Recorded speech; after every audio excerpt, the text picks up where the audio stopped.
Black Star Network is here. Hold no punches. I'm real revolutionary right now. Black power. Support this man, Black media. He makes sure that our stories are told.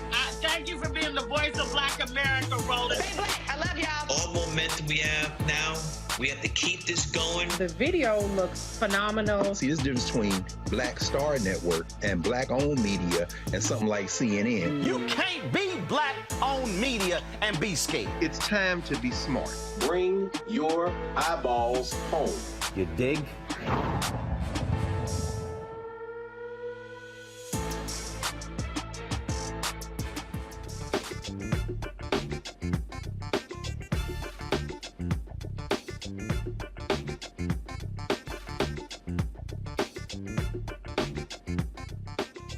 Today is Thursday, March 30th, 2023. Coming up on Roland Martin Unfiltered, streaming live on the Black Star Network. Breaking news. The New York grand jury has indicted Donald Trump for his payments to Stormy Daniels. We'll tell you exactly what this means. A huge development coming out of New York City today.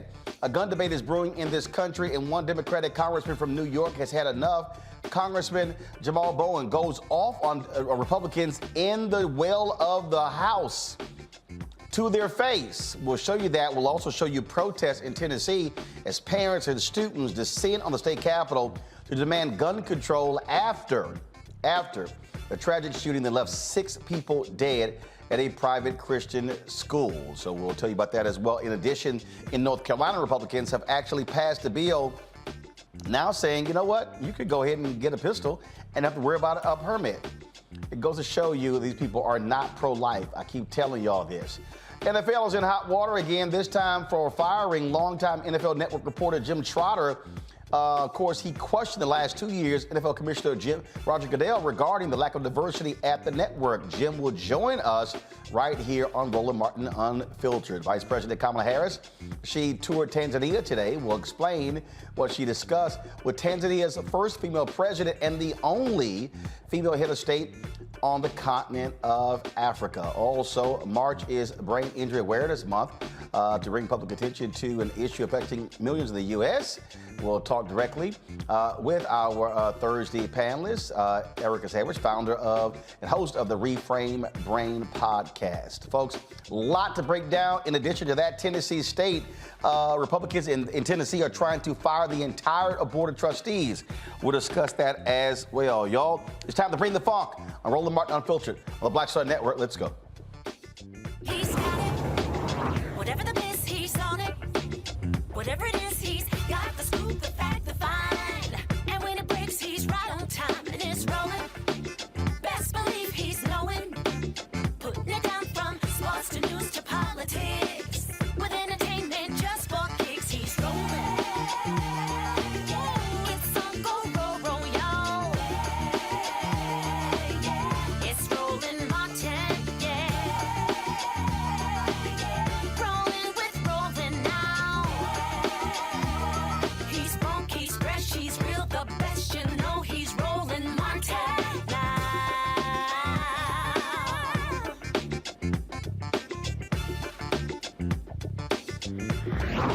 Martin.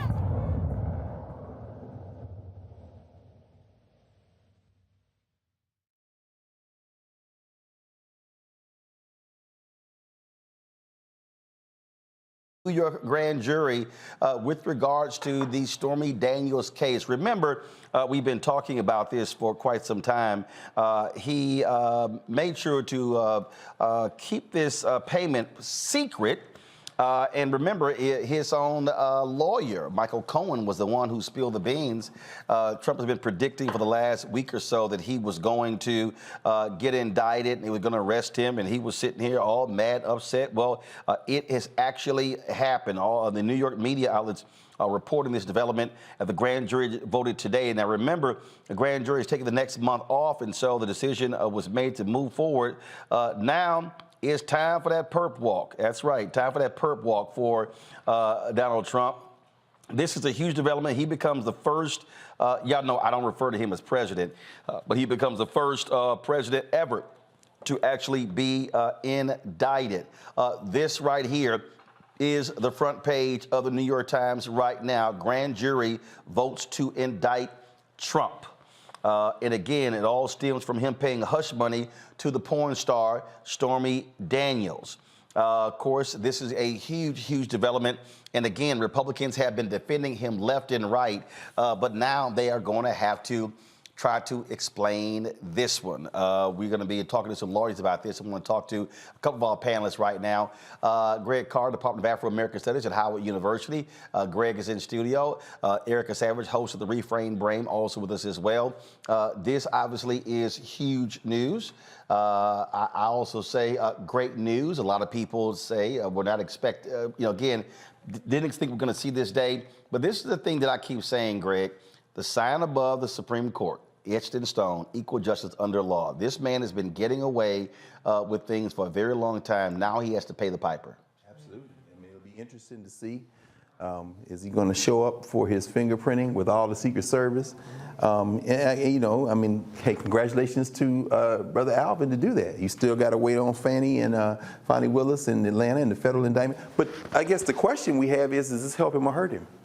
Quite frankly, because you can run. I don't think anybody gets in. I don't think if you get indicted, it helps. Really? Yeah, I don't think. And look, at the end of the day, the man said, I could shoot somebody on Fifth Avenue. He did. And my people are still going to vote for me. And so it wasn't the case.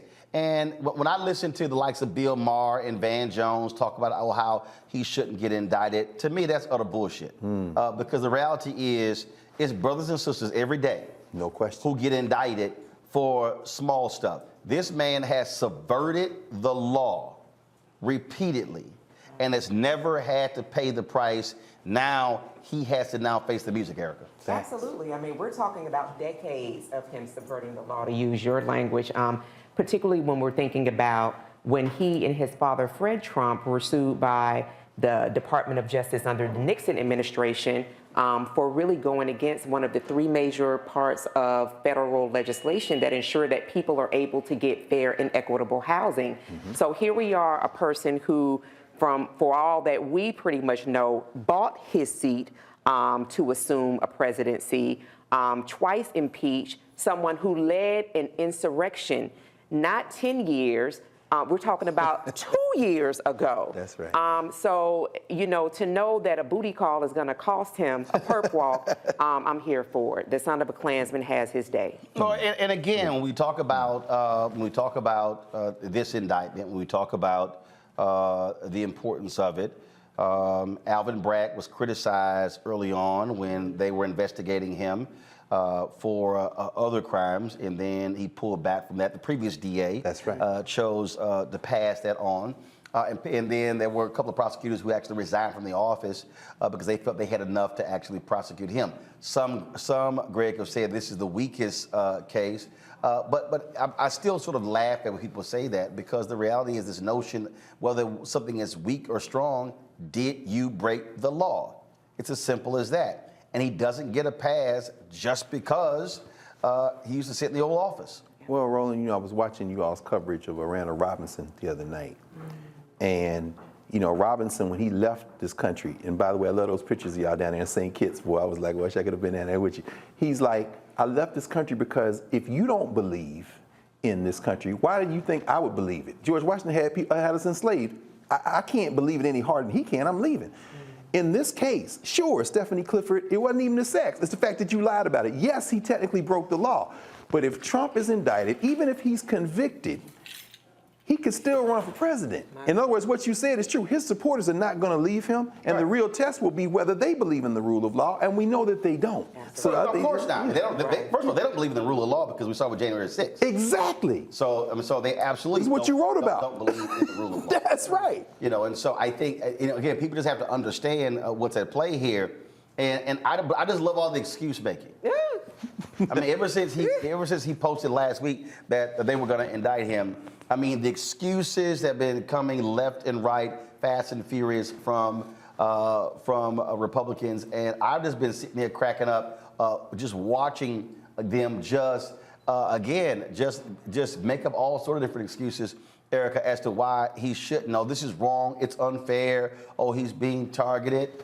No, you did it. You did it. Yeah, and he did it, and he bragged about it. And then the other thing we have to think about is that we have people that are in his bosom, like a Marjorie Greene Taylor, that has gone to see about the welfare of the people, that really led an insurrection on our country. So we know the tone of these individuals. We know the type of people that we're dealing with. We know that these are people where law looks like white and man. That's right. So those are the individuals that we're looking at. So they're not looking at law as it relates to everybody else, but to really protect what is happening with the country, which, Roland, you have written about in your book, White Fear, the browning of America, is something that they're desperately trying over and over again to ensure that whiteness is really kept away from the laws that we all are engaged and have to abide by on a daily basis. But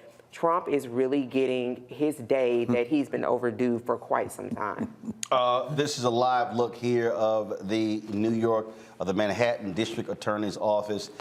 We actually have a live feed going right there on our Black Star Network, so you can check that out as well.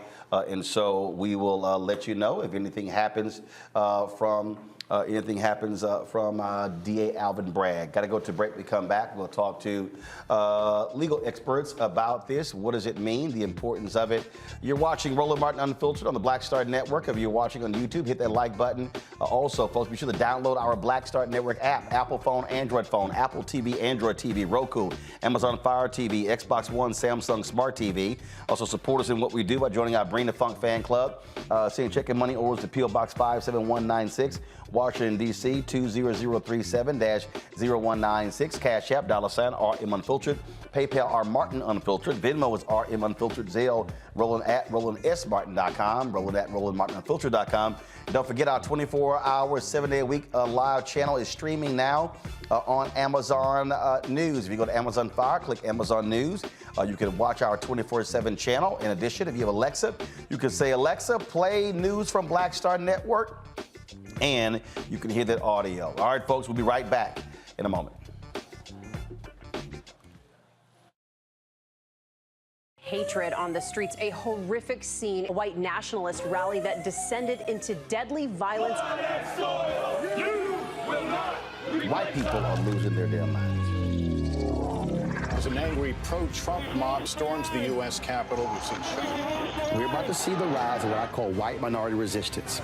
We have seen white folks in this country who simply cannot tolerate black folks voting. I think what we're seeing is the inevitable result of violent denial. This is part of American history. Every time that people of color have made progress, whether real or symbolic, there has been what Carol Anderson at Emory University calls white rage as a backlash. This is the rise of the Proud Boys and the Boogaloo Boys. America, there's going to be more of this. Here's all the Proud Boys, guys. This country is getting increasingly racist in its behaviors and its attitudes because of the fear of white people. The fear that they're taking our jobs, they're taking our resources, they're taking our women. This is white fear.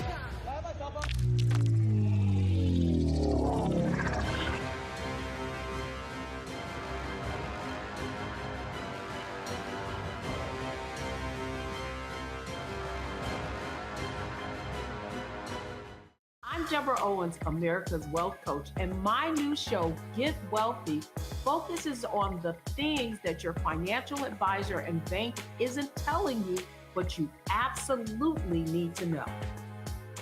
So watch Get Wealthy on the Black Star Network.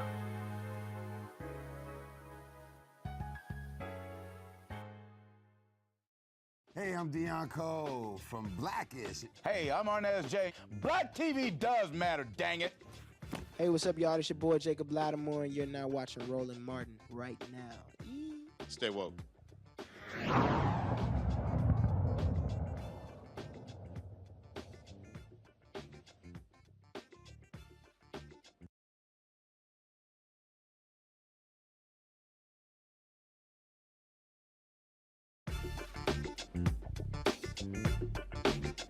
All right, folks, welcome back to Breaking News. Donald Trump has been indicted by a New York grand jury. Joining us right now is attorney Monique Presley.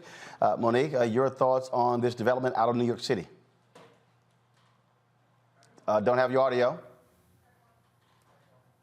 Can you hear me? Are you on mute?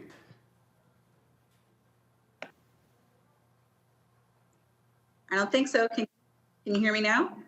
All right, I can hear her through the control room. I can't hear. So, come on.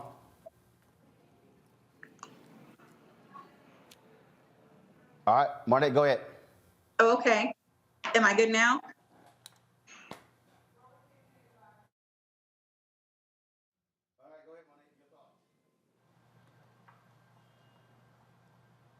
Yep, go ahead, Monique. Oh, I didn't know if I was good. Okay. Yep, you were.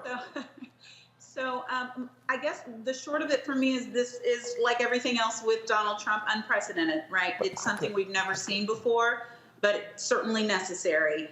This is the next step in what could be a long and arduous process. My wholehearted respect and hats off to DA Alvin Bragg for doing the necessary job amidst intentional intimidation attempts, amidst attempts to discredit him, his office, his obligation to do this under the law. This is why it is important to have progressive prosecutors in these positions who are willing to take the necessary stands against all of the power that can be wielded against them. And this is certainly that circumstance. What will happen from here?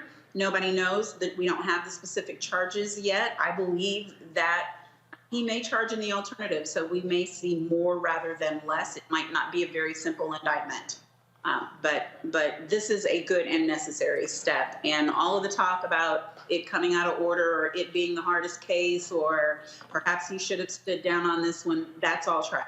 That's all ridiculousness. He has one job to do, and that is to be the enforcer. He is to figure out through investigation whether a crime has been committed, and the grand jury belongs to the prosecutor. So when he took them his evidence, they did what grand juries do. They voted and gave him an indictment. You know, I get a kick out of these law and order conservatives who love to sit here and tout just how they believe in the rule of law and how all these things absolutely matter. So I see this tweet from conservative Eric Erickson. Go to my iPad. He goes, Democrats just fast-tracked Donald Trump back to the White House. Now, I tweeted back, yeah, you said his ass was going to win last time, and he didn't. You know, and again, this whole, the reason I find this to be hilarious, how they have this belief, is because they actually act as if when details start coming out, when they start presenting evidence, showing how he lied, and we know he's going to lie about lies. So this notion that that's not going to have an impact is hilarious. And then the other people go, oh, this is the weakest of all the cases. The bottom line is this here. Did you do it or did you not do it? And the reality is we know what this fool did. And then you have Alan Dershowitz out here saying, oh, Alvin Bragg could be disbarred for putting a witness on the stand who's a known liar in terms of Michael Cohen. I'm like, dude, go sit your ass down with the lies. Again, they will make up anything to cover for this thug in chief. Well, and that really, the last part that you mentioned, that's what I mean by just the shameful displays by members of the bar who know better, who know that they themselves, when they were prosecutors, would call snitch after snitch after snitch, who had lied and lied and lied, and put them on the witness stand and get their indictments, get their charges, and keep it moving. They would make the deals and then put the liar on the stand. They would prep the liars to put them on the stand. And so it's incredulous to me that what is happening is exactly as we've said so many times before. They're fine with everybody voting until we use the votes to wield power against those who expect to be able to get what they want from this country, to be elected and stay in power. You wrote a whole book about it. They're fine, right, with law and order and with crimes being charged and laws being enforced until that power is used to reach the nth percent, to reach those who have up until now, for centuries in this country, evaded consequences under the law. So you are going to see hypocrisy like we've never seen it before. You are going to see the conservatives abandoning further all of their principles, and you are going to see them attack this one black man who had this one job to do. So I hope that at least in our communities, and that all people of goodwill who understand that democracy only works when there is a rule of law, will support him and other prosecutors like him who have a job to do. I gotta laugh. You know what? Let me just see if I can just pull this one up, because I think this one is pretty funny. And look at this tweet here. I have gained such respect for this grand jury and perhaps even the grand jury system as a whole. The evidence is so overwhelming in my favor and so ridiculously bad for the highly partisan and hateful district attorney that the grand jury is saying, hold on, we're not a rubber stamp, which most grand juries are branded as being. We're not going to vote against a preponderance of evidence or against large numbers of legal scholars all saying there is no case here. Drop this sick witch hunt now. Nope. No, it's not going to be dropped. And the grand jury does belong to the prosecutor. That's the one thing that he is right about. But the reason it is that way is because prosecutors don't go in unless they already know. They don't set themselves up for failure. So what we should be clear on about this indictment is that DA Bragg is as certain as he can possibly be that he has the evidence necessary to prove whatever these charges are when we find out tomorrow or a couple of days from now. He knows that he can prove them beyond a reasonable doubt. He is confident that he can meet the standard. And so that means it is not at all likely that it's depending or hinging upon the single testimony of Trump's former fixer and attorney Michael Cohen. That means that he has put a case together and that case will keep on growing, because now that he's gone out there, that he has taken the plunge, you will find that there will be other cooperating witnesses who will be leaned on as they head to trial. And that's the other thing that I want to say. People shouldn't assume that because there have been charges or there are about to be charges that there will ever be a trial. DA Bragg has the full host or complement of his discretion. So just because he charges doesn't mean there won't be a deal. It doesn't mean that there won't be plea negotiations and an offer. It doesn't mean any of those things. He has the discretion to do what he believes is best and necessary with this case at every single stage. Out of Chicago, attorney Xavier Pope. Xavier, I love this tweet from the Washington Post. It says, once Trump is in custody, police officers will process him behind closed doors, taking mugshots and fingerprints. Here's what we know about the next steps in the criminal proceedings and what they mean for Trump's 2024 presidential run. You know, he complained during the election, during the campaign in 2016 about certain photos of being run of him. He ain't gonna like that mug shot.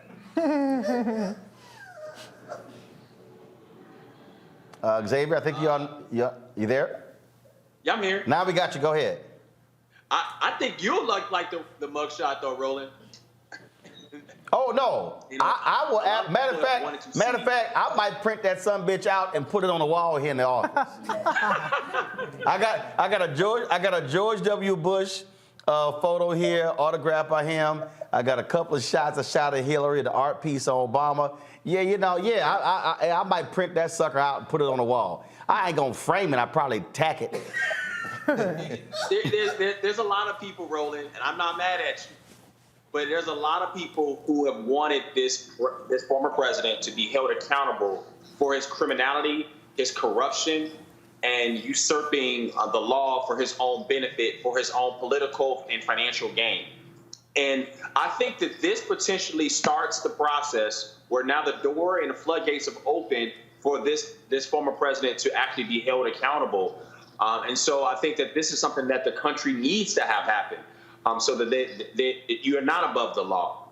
You can't break the law and expect to get away with it. But DA Bragg, I'm going to tell you right now, Roland, today his life is now officially in jeopardy. This is a black man who went after a white supremacist leader who had attempted to lead an insurrection against this country on the back of being upset about black and brown votes. This is a declaration of war to MAGA America, racist America, white supremacist America. Well, absolutely. And when I look at what's going on here, I can't say that. Again, I'm upset. As Malcolm X said, chicken's coming home to roost, Monique. Yes, and I believe that this is the beginning, that this is not the end. We are seeing and hearing nothing but confirming reports regarding what we can expect to happen in Georgia and the other cases that are alive and well against him. He's not getting any rulings in his favor. He's being required to testify in different places. Now, that is the other thing that may end up stalling, and people should expect. The civil suits, the civil cases that are going on against him are likely to come to a screeching halt as of right now, at least anything regarding his testimony, because the defendant has rights. And one of his rights is to not be forced to incriminate himself by testifying under oath. And for Trump to open his mouth is a lie, but certainly his lawyers will likely be successful in the civil arena in keeping him from having to testify in court, having to be deposed in those matters until this and any other criminal prosecutions are resolved. Now that's civil, Xavier. He still may get indicted in Georgia. Yeah, he still may be indicted in Georgia. I mean, that's also another black DA there, and so which has a completely different set of circumstances, a completely set of facts. So definitely correct that some of the civil action could be potentially stalled or slowed to some degree. But this is another step in the direction. This gives the opportunity for more charges to be brought. Now, obviously, it's a different jurisdiction. Obviously, it would be a different charge. But from a political standpoint, this emboldens any other future potential prosecutions that may come against the former president. Well, this is real simple.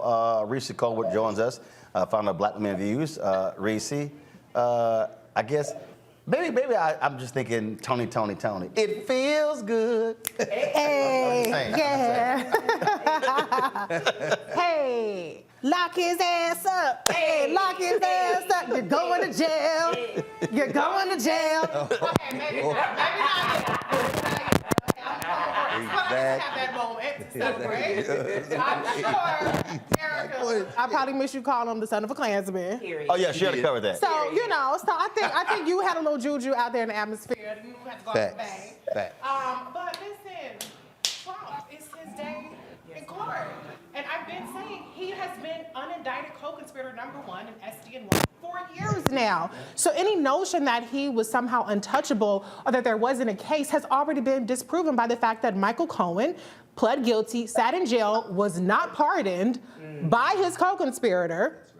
And we're talking about the same set of evidence here. And so when it comes to documentation, when it comes to these sort of crimes, it is technically an open and shut case, but he is Donald Trump. I don't know how many supporters he has in Manhattan. It's been real quiet. As a church mouse, they didn't get their bus passes down to Manhattan yet. They didn't ride in their cavalry. The truckers for Trump are trucking today. Howsoever, I'm just looking forward to the humiliation. I mean, the whole Republican Party is nothing but a grand embarrassment. The primary is going to be humiliating for everybody, trying to bow down at the altar of Trump. But Trump himself is going through the most humiliating process. And the last thing I'll say, the party of law and order has no problem with locking up politicians.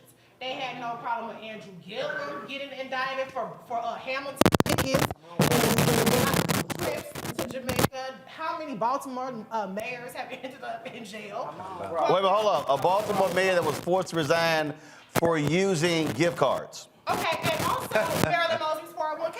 Right. Let's keep the same energy that we have for the black politicians for the white ones. I don't care if you've been president or not. You was illegitimately the first time because you didn't win the popular vote. The Electoral College put him in there. You lost this time. All right. Monique and Xavier, we appreciate y'all providing us some analysis. There will be lots more to talk about, and I can't wait for those orange tears. Happy Trump Indictment Day to all those who celebrate. Yes. Let's go ahead and mark this day, March 30th, on the calendar. Pour the Hennessy, Roland. Huh? Pour the Hennessy, Roland. Time to celebrate. You said pour the Hennessy. No. See, we had no. So hold up. See, you said pour the Hennessy. See, they ain't black owned. So we actually. So these would I don't drink. Y'all know I don't pour. Y'all know I don't drink. But I don't. But these. No. That Hennessy is black. Hennessy is black targeted. These are black owned. These are black owned companies. So y'all know we don't do no Hennessy. They ain't black owned. Wow. So remember we had these sisters on the show. Yeah. So it's Halo 7. They had some rum and cognac. And this is another whiskey that's out of. A brother, he's out of Miami. He's also an Alpha brother. So yeah, we ain't gonna shout out non-black owned liquor. We gonna shout out the black folks. So that's how we do it. We keep it real black on this show, Xavier. Black is real. Roland had the black yak on deck. That's right. That's right. The black yak. That's right. This right here is Donald Trump Indictment Day party drink. And we got some black made cupcakes in the kitchen too. We got some miners over here. All right, there we go. Xavier, I appreciate it. Monique, thanks a lot. All right, y'all, we got to go to a break, folks. When we come back, Jim Trotter, a brother who's been on the front lines challenging the NFL when it comes to their hiring. Now they decide they're not going to renew his contract. Well, he tweeted about earlier this week. He joins us next right here on Roland Martin Unfiltered on the Black Star Network. The operative word there is black. If y'all on YouTube, hit the like button. Of course, you can also download our app, Apple phone, Android phone, Apple TV, Android TV, Roku, Amazon Fire TV, Xbox One, Samsung Smart TV. Watch us on Amazon News by going to the Amazon Fire app, and you can check us out there. Y'all know how we do it. And of course, your dollars make it possible for us to do what we do. Look, we don't get the advertising support that we need. And trust me, y'all make the difference for us being able to cover the news, pay staff. I told y'all it's $190,000 a month it costs to run this show and to run the Black Star Network. And so check in money orders, P.O. Box 57196, Washington, D.C., 20037-0196, Cash App, $ RM Unfiltered, PayPal, R Martin Unfiltered, Venmo is RM Unfiltered, Zelle, Roland at RolandSMartin.com, Roland at RolandMartinUnfiltered.com. We'll be right back. A lot of these corporations or people that are running stuff push black people if they're doing a certain thing. What that does is it creates a butterfly effect of any young kid who, wants to leave any situation they're in, and the only people they see are people that are doing this. So I gotta be a gangster, I gotta shoot, I gotta sell, I gotta do this in order to do it.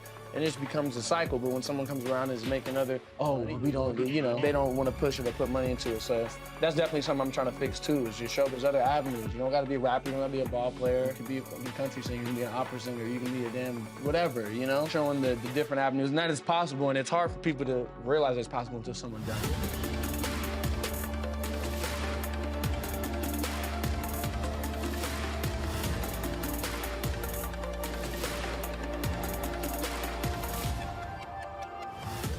Hatred on the streets, a horrific scene, a white nationalist rally that descended into deadly violence. White people are losing their damn minds. As an angry pro-Trump mob storms the U.S. Capitol, we've seen shootings. We're about to see the rise of what I call white minority resistance. We have seen white folks in this country who simply cannot tolerate black folks voting. I think what we're seeing is the inevitable result of violent denial. This is part of American history. Every time that people of color have made progress, whether real or symbolic, there has been what Carol Anderson at Emory University calls white rage as a backlash. This is the rise of the Proud Boys and the Boogaloo Boys. America, there's going to be more of this. Here's all the Proud Boys, guys. This country is getting increasingly racist in its behaviors and its attitudes because of the fear of white people. The fear that they're taking our jobs, they're taking our resources, they're taking our women. This is white fear.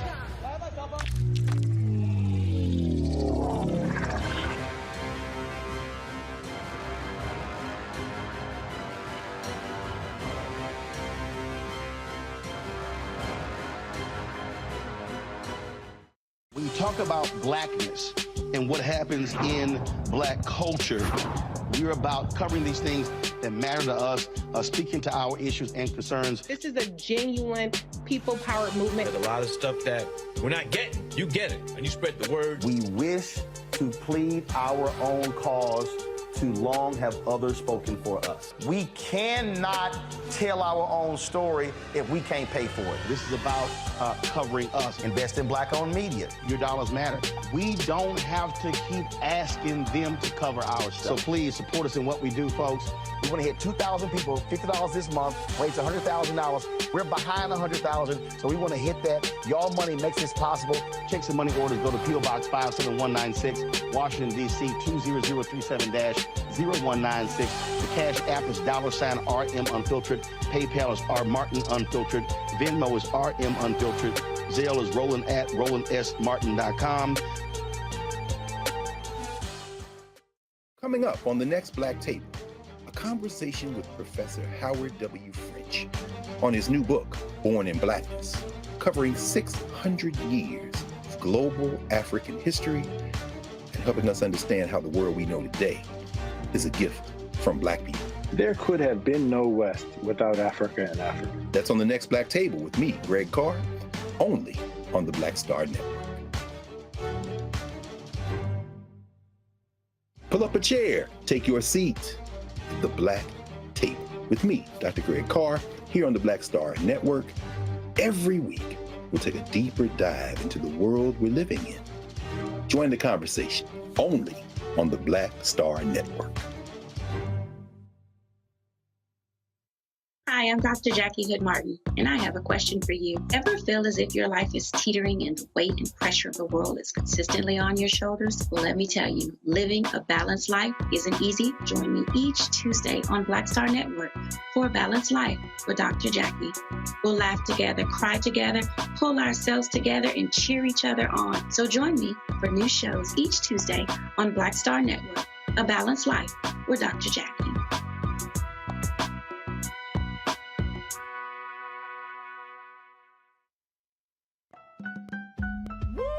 We're all impacted by the culture, whether we know it or not. From politics to music and entertainment, it's a huge part of our lives, and we're going to talk about it every day right here on The Culture with me, Faraji Muhammad, only on the Black Star Network.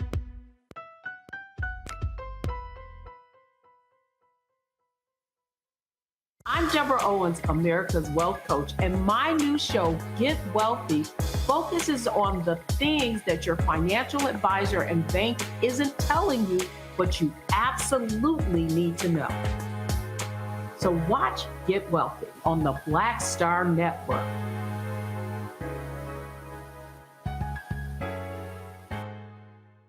What's up, what's up? I'm Dr. Ricky Dillard, the choir master. Hey, yo, Peace World, what's going on? It's the Love King of R&B, Raheem Devon, and you're watching Roland Martin, Unfiltered.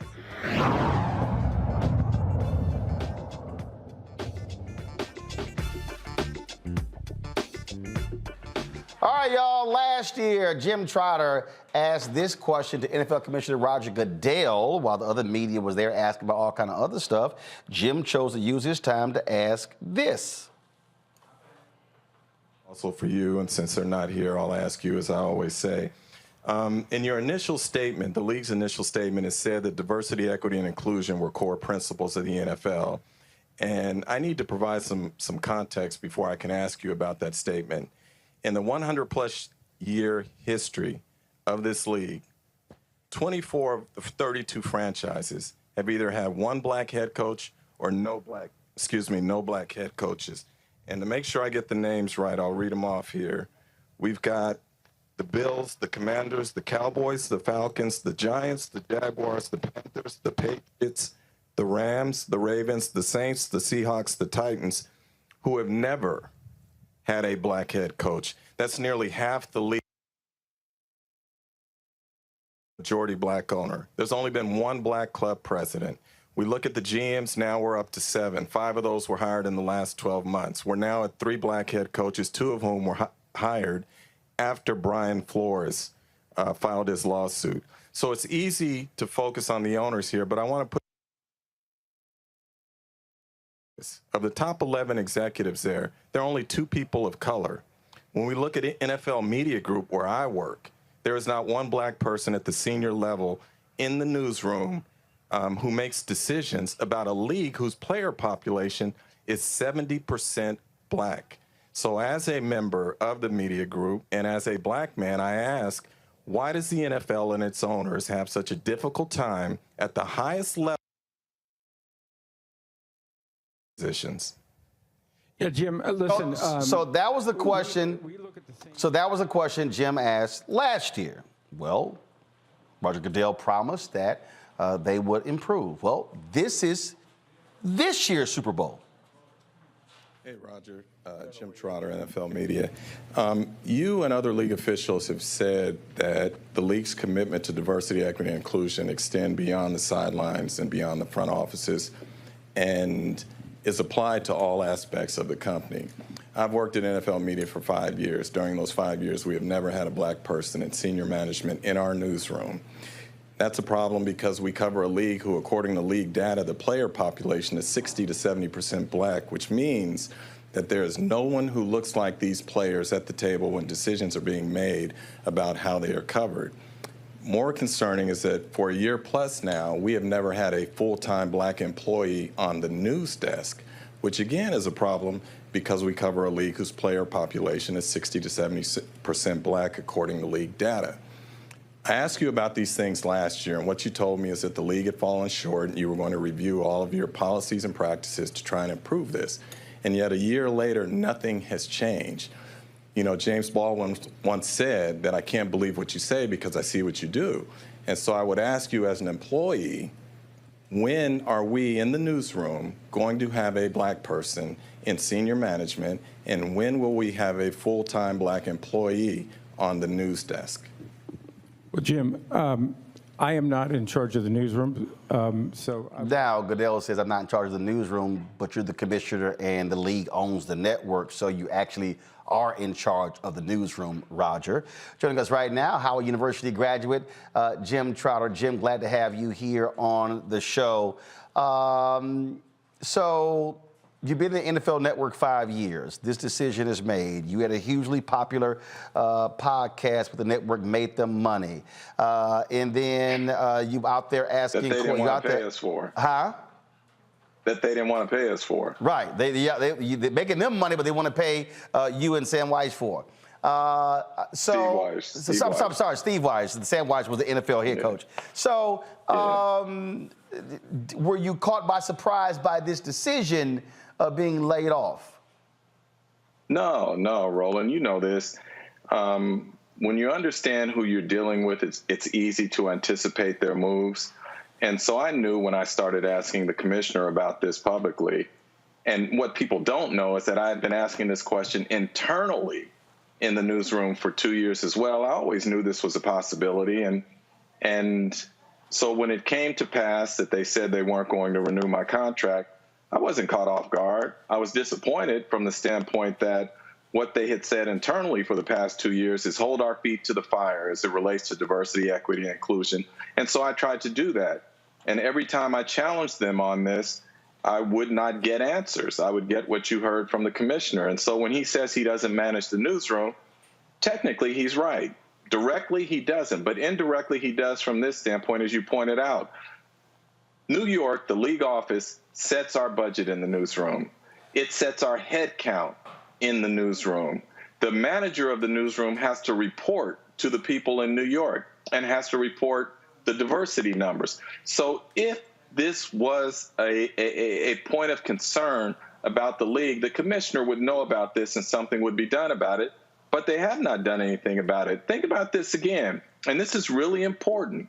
You have a player population that's 60 to 70% black, and that's by the league's own data. We don't have one executive, black executive, in the newsroom. We don't have one black copy editor in the newsroom, and we don't have one full-time black employee on the news desk. What am I missing here? I mean, when I was brought up in journalism school, I was taught that your newsroom, as best it can, is supposed to reflect the community that it covers. That's not happening here, Roland, and to me, that is an issue. And also an issue is the way that we have covered up for owners in the league office, and I will get into that at the appropriate time, which is not now, but when you combine the two, it's clear why I think my asking these questions played a role in my contract not being renewed. Now, normally how these things work, network folks will give agents a heads up months before that decision. Did they have any conversation with your agent? They told my agent back in November, we don't see any reason we wouldn't bring Jim back. Everybody loves Jim. Now, it may come with a pay trim because we're reducing salary, but we see no reason he wouldn't be brought back. That was in mid-November. Now let's fast forward to the scouting combine, which was 3 weeks after the Super Bowl. I get called in and I get asked, are you in alignment with the newsroom? And I said, no, I'm not. How can I be in alignment with the newsroom when you guys profess that diversity, equity, and inclusion are core principles of the NFL, and yet that's not reflected in the actions? And I get, yeah, I thought that. And then I was told, you know, it's really hard to fight corporate headwinds. Sometimes you have to compromise. And then I laid out all the areas that I thought I had compromised, and I told them there's one place I'm not going to compromise, and that is with my integrity. And I stand on that. There's been an outpouring of support from other journalists, other black journalists. Folks have been commenting on social media as well. And I'm sure you've gotten text messages and phone calls and folks saying, Jim, attaboy. But, one of the things that I remember very well from my days at CNN, it's a whole lot of people who I call our parking lot militants, where when you're in the parking lot, they got a lot of stuff to say, but when it's time to go back in that building, sometimes you're the only person who is standing saying something.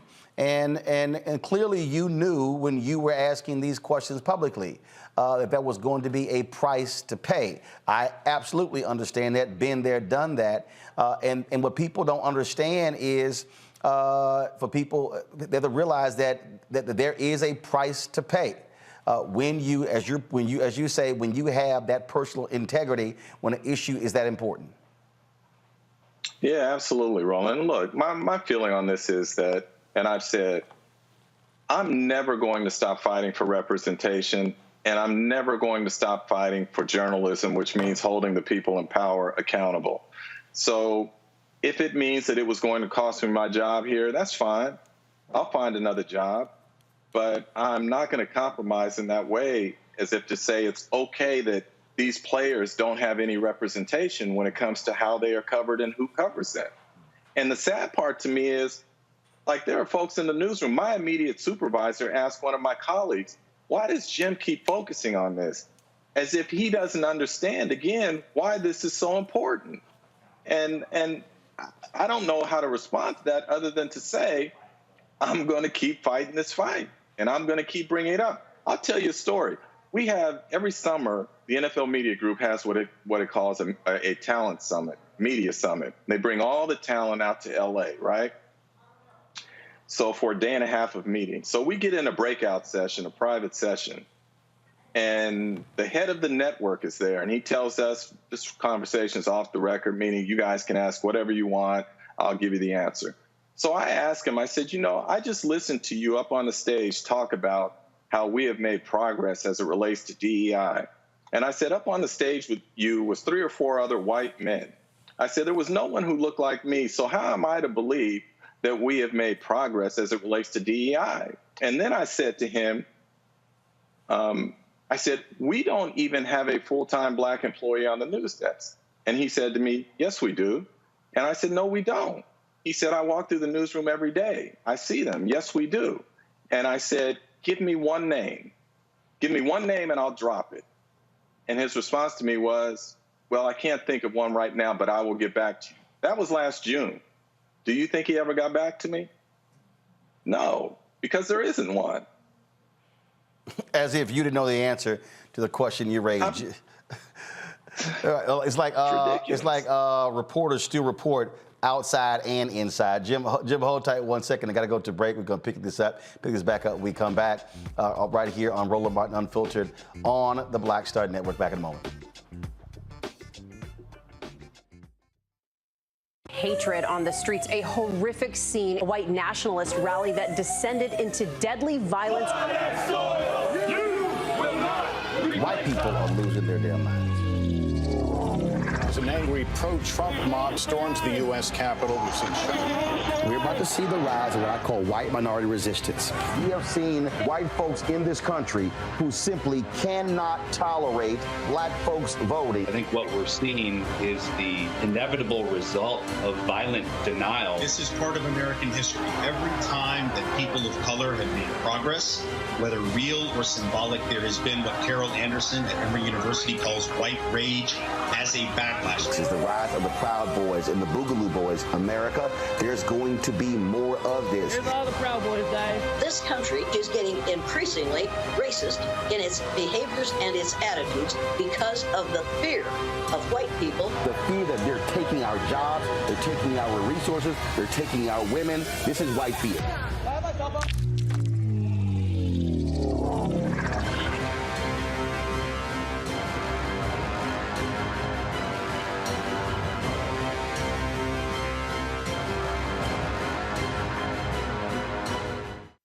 I'm Deborah Owens, America's Wealth Coach, and my new show, Get Wealthy, focuses on the things that your financial advisor and bank isn't telling you, but you absolutely need to know.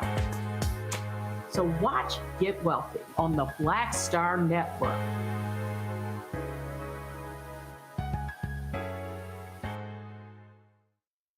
Hey, I'm Donnie Simpson. Hi, I'm Eric Nolan. I'm Shantae Moore. Hi, my name is LaToya Luckett, and you're watching Roland Martin Unfiltered.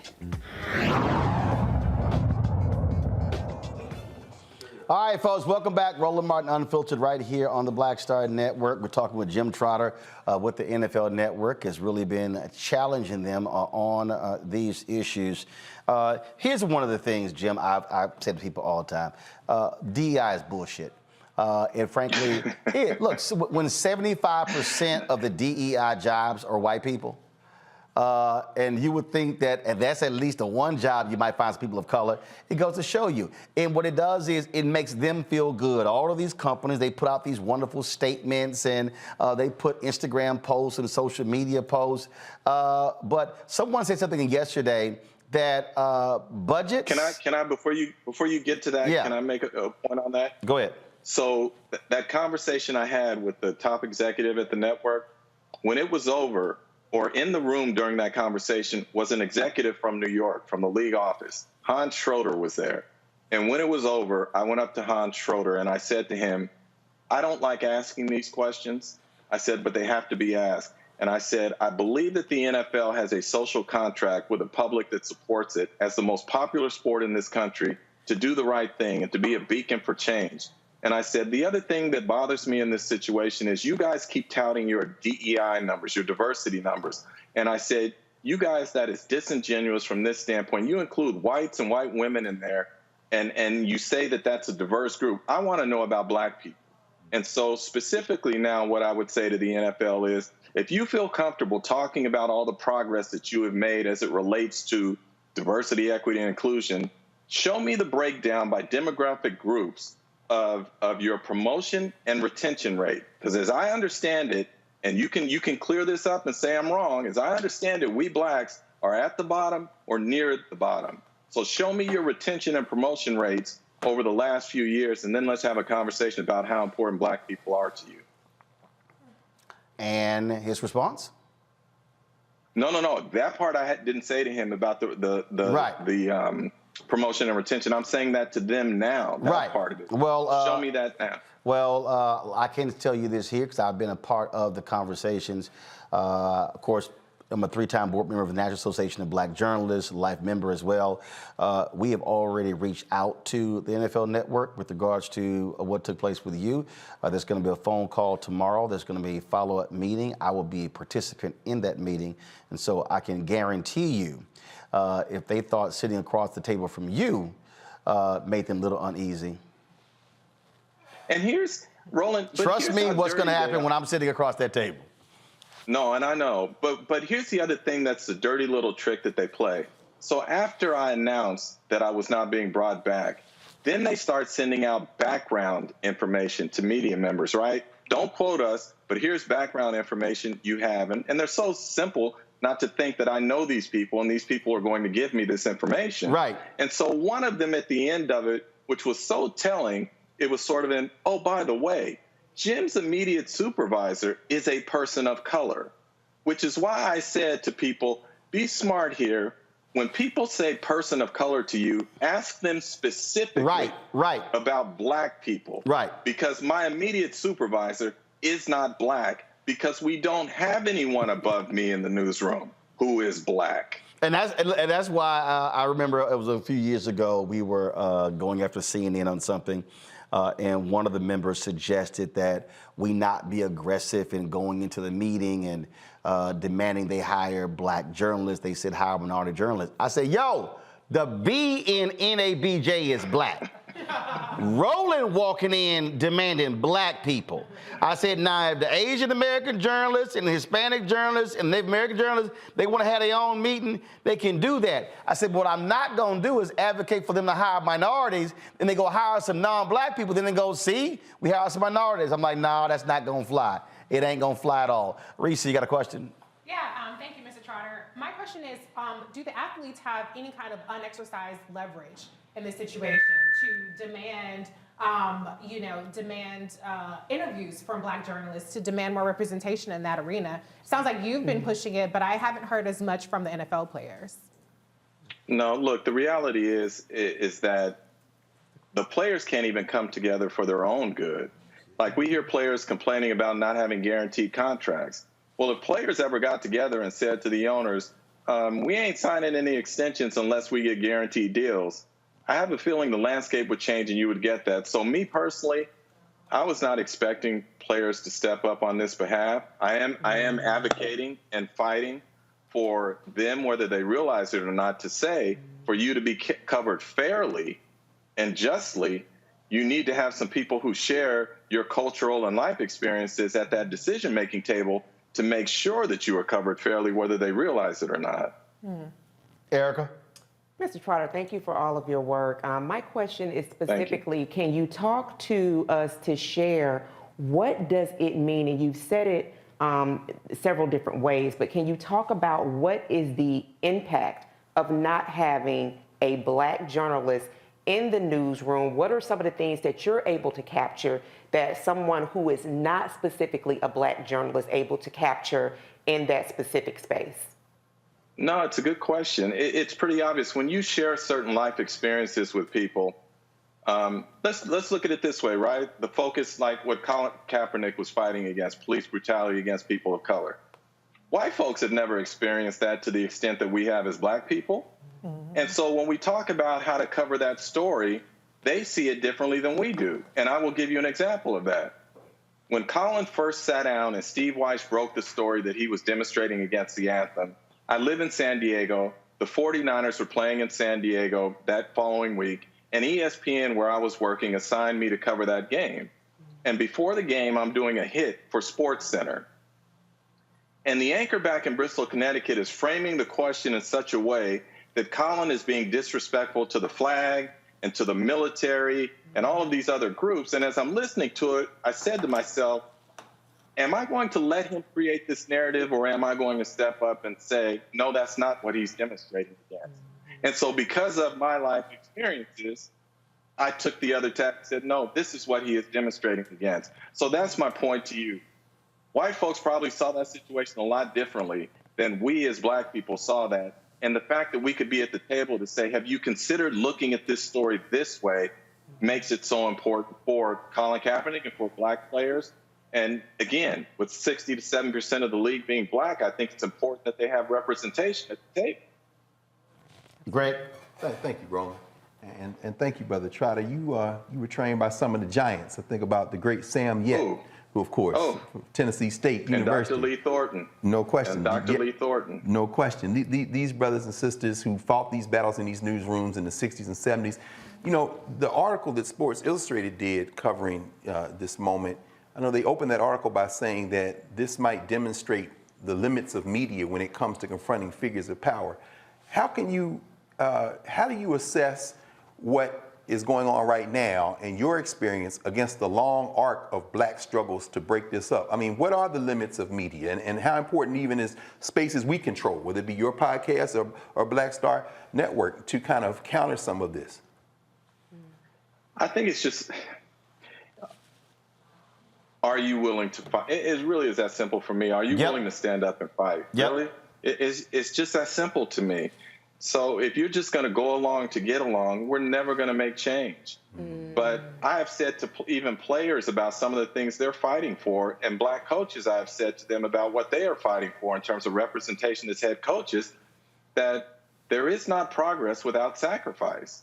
And we have learned that from the civil rights movement. So if it means I'm taking a hit for us to make some progress, I'm good, because I'll get another job. That doesn't worry me.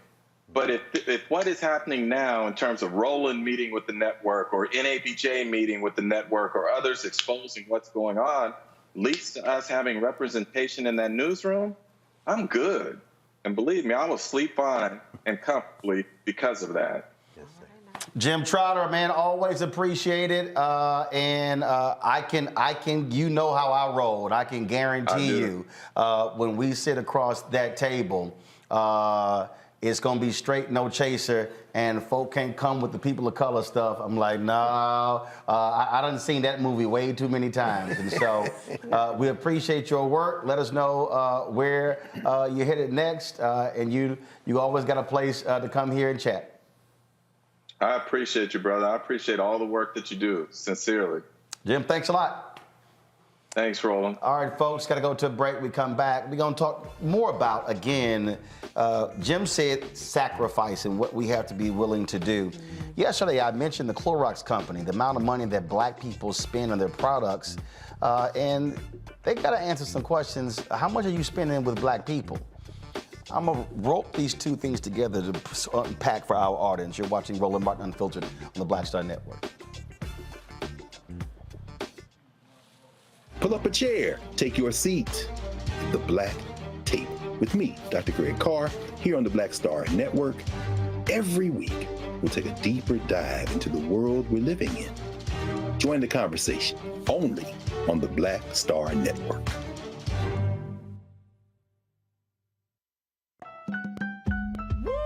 We're all impacted by the culture, whether we know it or not. From politics to music and entertainment, it's a huge part of our lives, and we're going to talk about it every day right here on The Culture with me, Faraji Muhammad, only on the Black Star Network.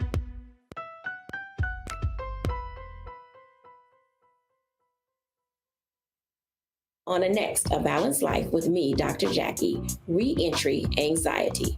A lot of us are having trouble transitioning in this post-pandemic society and don't even realize it. We are literally stuck between two worlds, in purgatory. How to get out of purgatory and regain your footing and balance. What emotions they're feeling and being able to label them, because as soon as you label an emotion, it's easier to self-regulate. It's easier to manage that emotion. The next, A Balanced Life on Black Star Network. Hi, I'm Vivian Green. Hi, this is Essence Atkins. Hey everybody, this is your man Fred Hammond, and you're watching Roland Martin, my man, Unfiltered.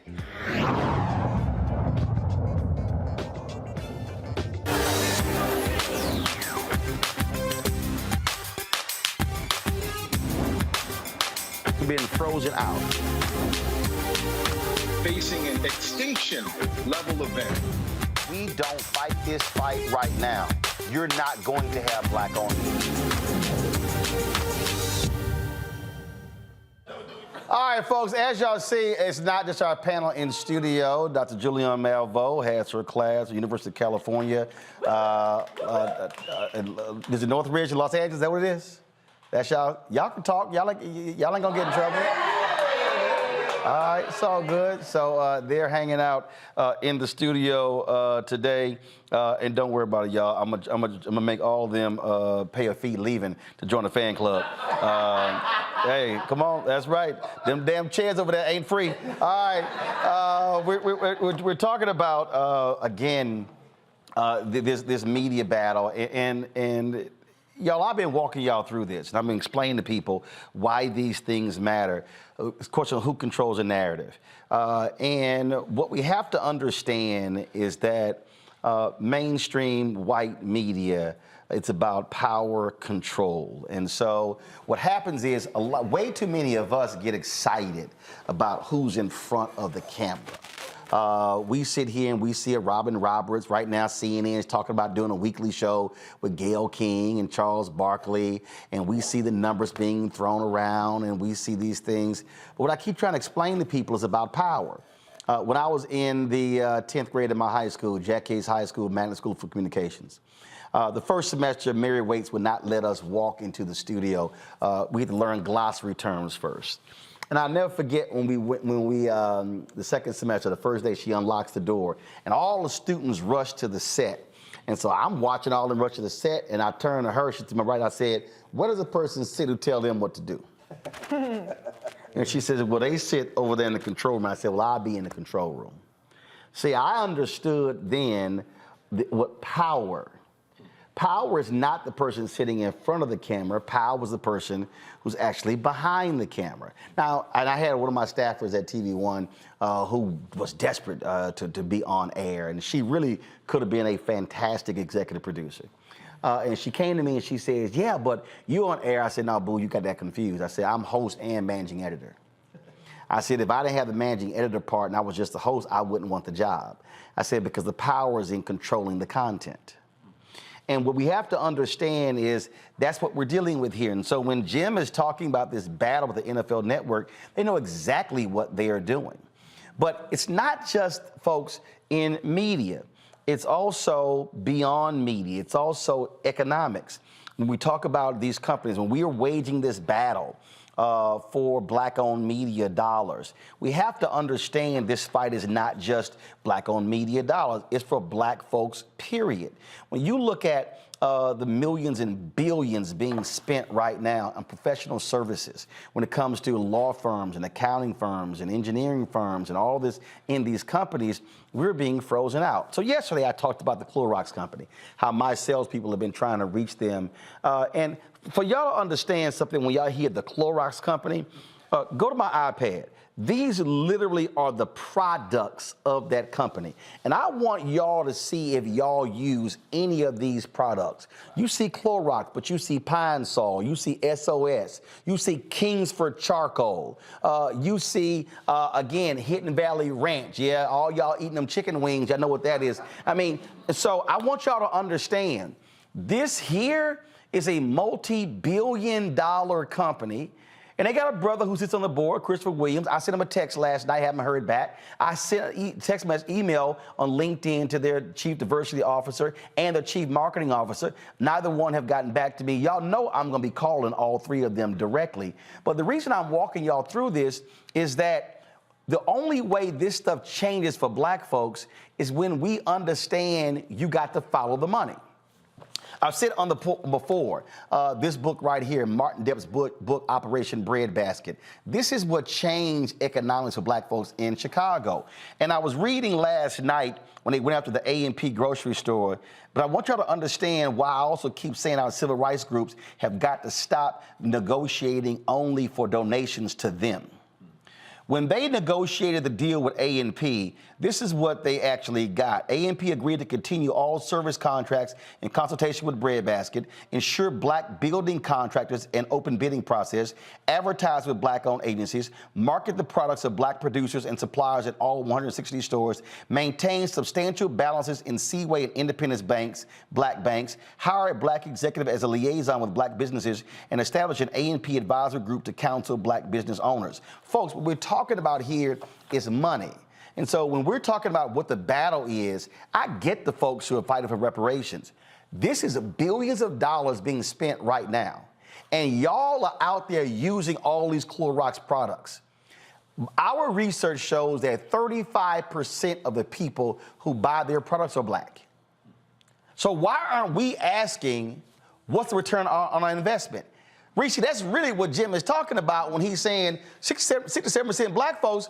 Where are the black folks in the newsroom? Right. Where are the executive jobs? Where are the high-paying jobs? The jobs that create wealth for families in terms of how we always get locked out. Yeah, I mean, we are not just the mules of society. We're not just you don't just build everything off our backs. We need to have a seat at the table. And when we do have a seat at the table, in theory, that creates more dividends for our community. And like you said, it's not just about a one-time cash payment. We saw with the racial reckoning, all of these pledges and all of these one-time payments, and now people are like, who said that? 3 years later. So and 36% of the DEI jobs they created have been wiped out. Well, also, DI jobs tend to go to white women. Right. You know what I'm saying? So they found a way to have diversity still staying home. Yep. So we need to find a way to get our seats at the table and bring it back home to us. See, the thing here, Erica, that what I'm pushing, and what gets me is when these Simple Simon Negroes, who have no understanding, first of all, who ain't never read about Operation Breadbasket, who ain't got no clue about boycotts and processes. You sitting here begging for the money, we're gonna do for self. I'm like, fool, $322 billion is spent every year on advertising Black consumers are providing that money. Money should be coming back to Black-owned media. But you got these people who don't understand the game. Or as Bill Duke said in the movie High Flying Bird, they created a game on top of the game. This is a money conversation. Oh, yeah. Always. How do we think that we have the country that we're sitting in? And to Reese's point, talking about being mules and a seat at the table, let's be very clear. We were the ones that were actually clearing the land, clearing the wood. So we have always been at the forefront for the labor conversation. One of the things that I like to bring out when I talk about us is that we are essentially trillionaires because that is what we bring into the market annually. And so Black people are the most philanthropic group of any other group. When we think about, and this is where thinking comes into play, when we actually think about where we are historically and where we can be and where generations behind us can be, it does require not just being in front of the camera, but understanding the model, which is something that you break down and that you have shown us, tried and true. Be sure that you just are not being a part of the conversation for the sake of being a part of the conversation, but understanding the components of that conversation so that when you walk in to speak with the NFL, when you walk in to speak with ad agencies, you're speaking with power and you're speaking with something that we're all familiar with, data, because the data drives the money. And Greg, I'm not waiting. When King wrote Why We Can't Wait, I mean, I love the people who keep saying, man, you know, why you gotta be pressing so hard? I'm like, yo, because this is a money game. And the thing is, you use your leverage. You understand power. What people don't understand, we're going to talk in a bit about the vice president's statement. Thank God she's there because the White House didn't issue a statement on the death of Randall Robinson. That's right. The vice president did. The thing is that apartheid was brought down by hitting the money. That's what did it. The divestment campaign, thank you so very much, Ken Williams at Polaroid and Carol Hunter Williams, the Polaroid Revolutionary Workers. Folk need to understand who they were. They were on that thing before the Congressional Black Caucus was.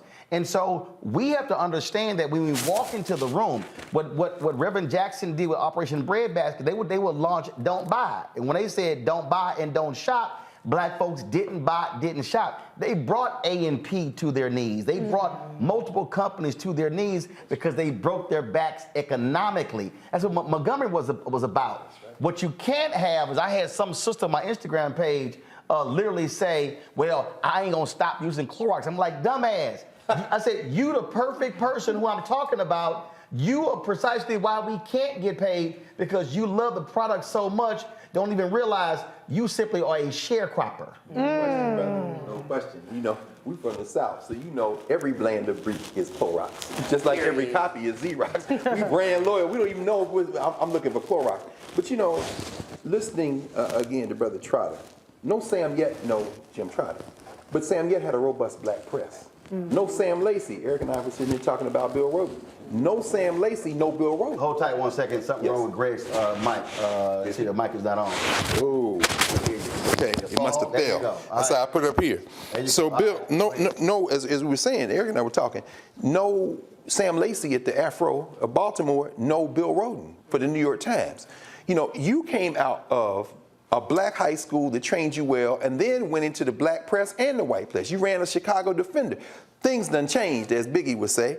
In the 60s, 64, 65, 66, we were setting fires to the cities. What's our leverage now? A&P is worried about what's going to happen next. Dr. King is assassinated. Jesse and everyone else in that movement, we would like to have Dr. King alive, but the threat was real. The threat was real in the summer of 2020. As Reese, as you say, this is the threat, so let's run out there and throw everything out the street. Right. So the question we have is, what's our leverage now? If there's no we, there's no ability to scare them. Roger Goodell is acting crazy like that because he can. Right. And now, again, finally, that's what makes this space so important. We're not walking into the door asking for anything with nothing that we're walking from. When you walk in the door, you got a company, a profit-driven company that's growing by the day, and watch, as this thing continues to grow, that's when they start calling you. The first question they're gonna ask is, how can we put Roland Martin out of business?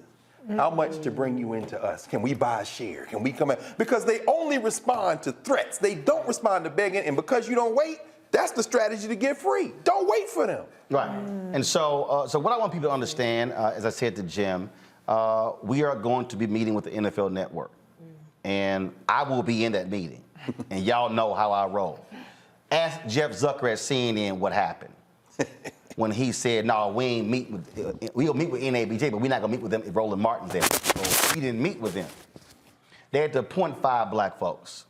His ass gone. He got ran out later.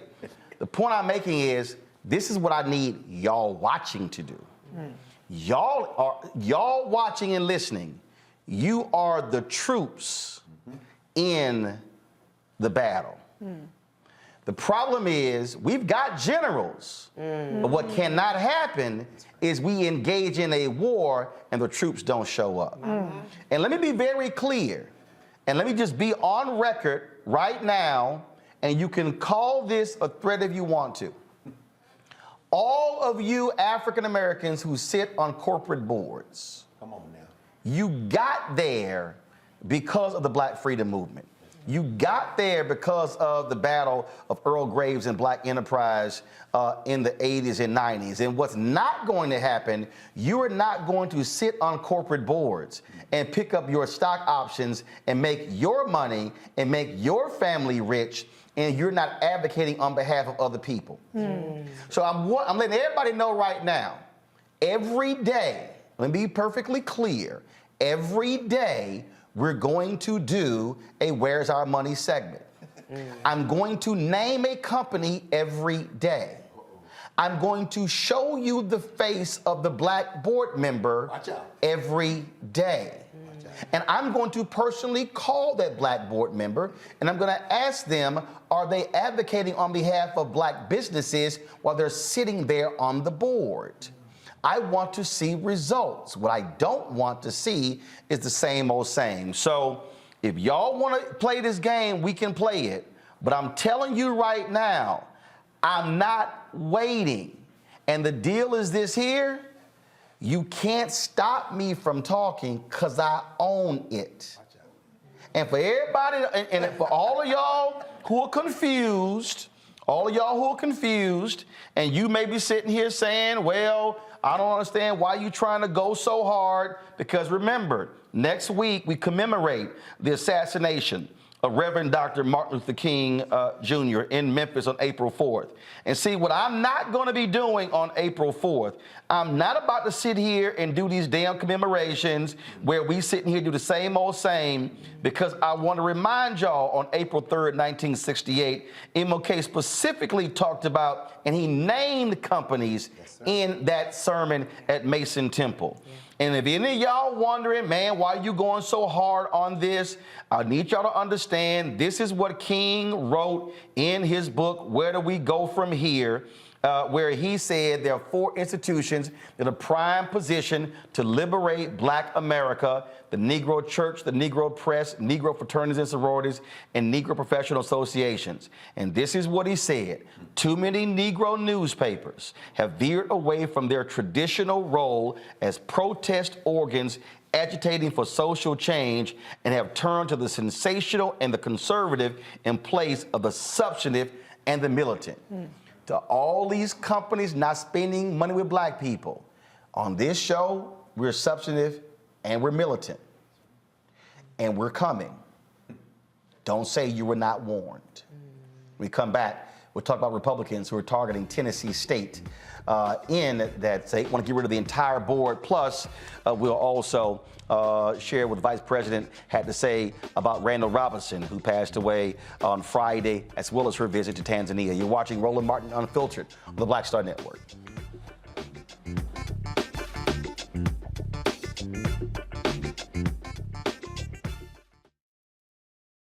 A lot of these corporations or people that are running stuff push black people if they're doing a certain thing. What that does is it creates a butterfly effect of any young kid who, you know, wants to leave any situation they're in, and the only people they see are people that are doing this. So I gotta be a gangster, I gotta shoot, I gotta sell, I gotta do this in order to do it.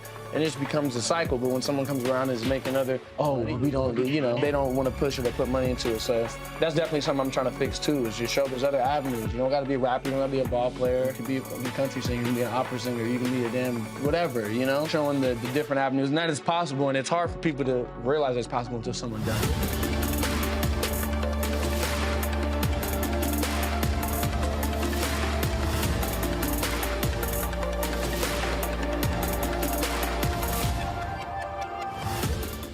Hi, I'm Dr. Jackie Hood Martin, and I have a question for you. Ever feel as if your life is teetering and the weight and pressure of the world is consistently on your shoulders? Well, let me tell you, living a balanced life isn't easy. Join me each Tuesday on Black Star Network for A Balanced Life with Dr. Jackie. We'll laugh together, cry together, pull ourselves together, and cheer each other on. So join me for new shows each Tuesday on Black Star Network, A Balanced Life with Dr. Jackie.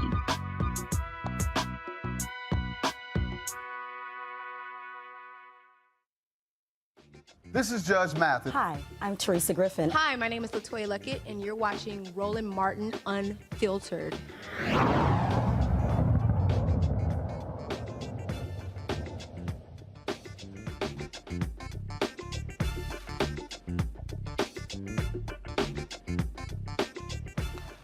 I've been warning y'all about these Republicans in these red states, and they were going to be coming after HBCUs next.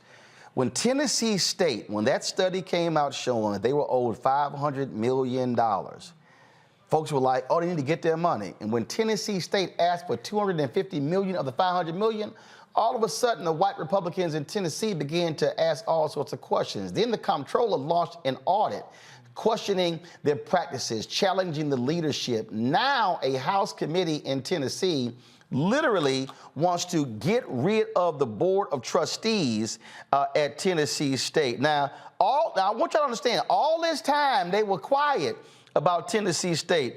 But when Tennessee State started asking for the money, I hope y'all see the recurring theme. Yeah. When they started asking for the money, then all of a sudden, folk now want to pay attention to Tennessee State. They were questioning them about, why this influx of students? Because they start offering the scholarships and recruiting them because black kids want to go there. And they're going to Tennessee State, not the other schools in Tennessee. Then they want to talk about, the graduation rate at Tennessee State.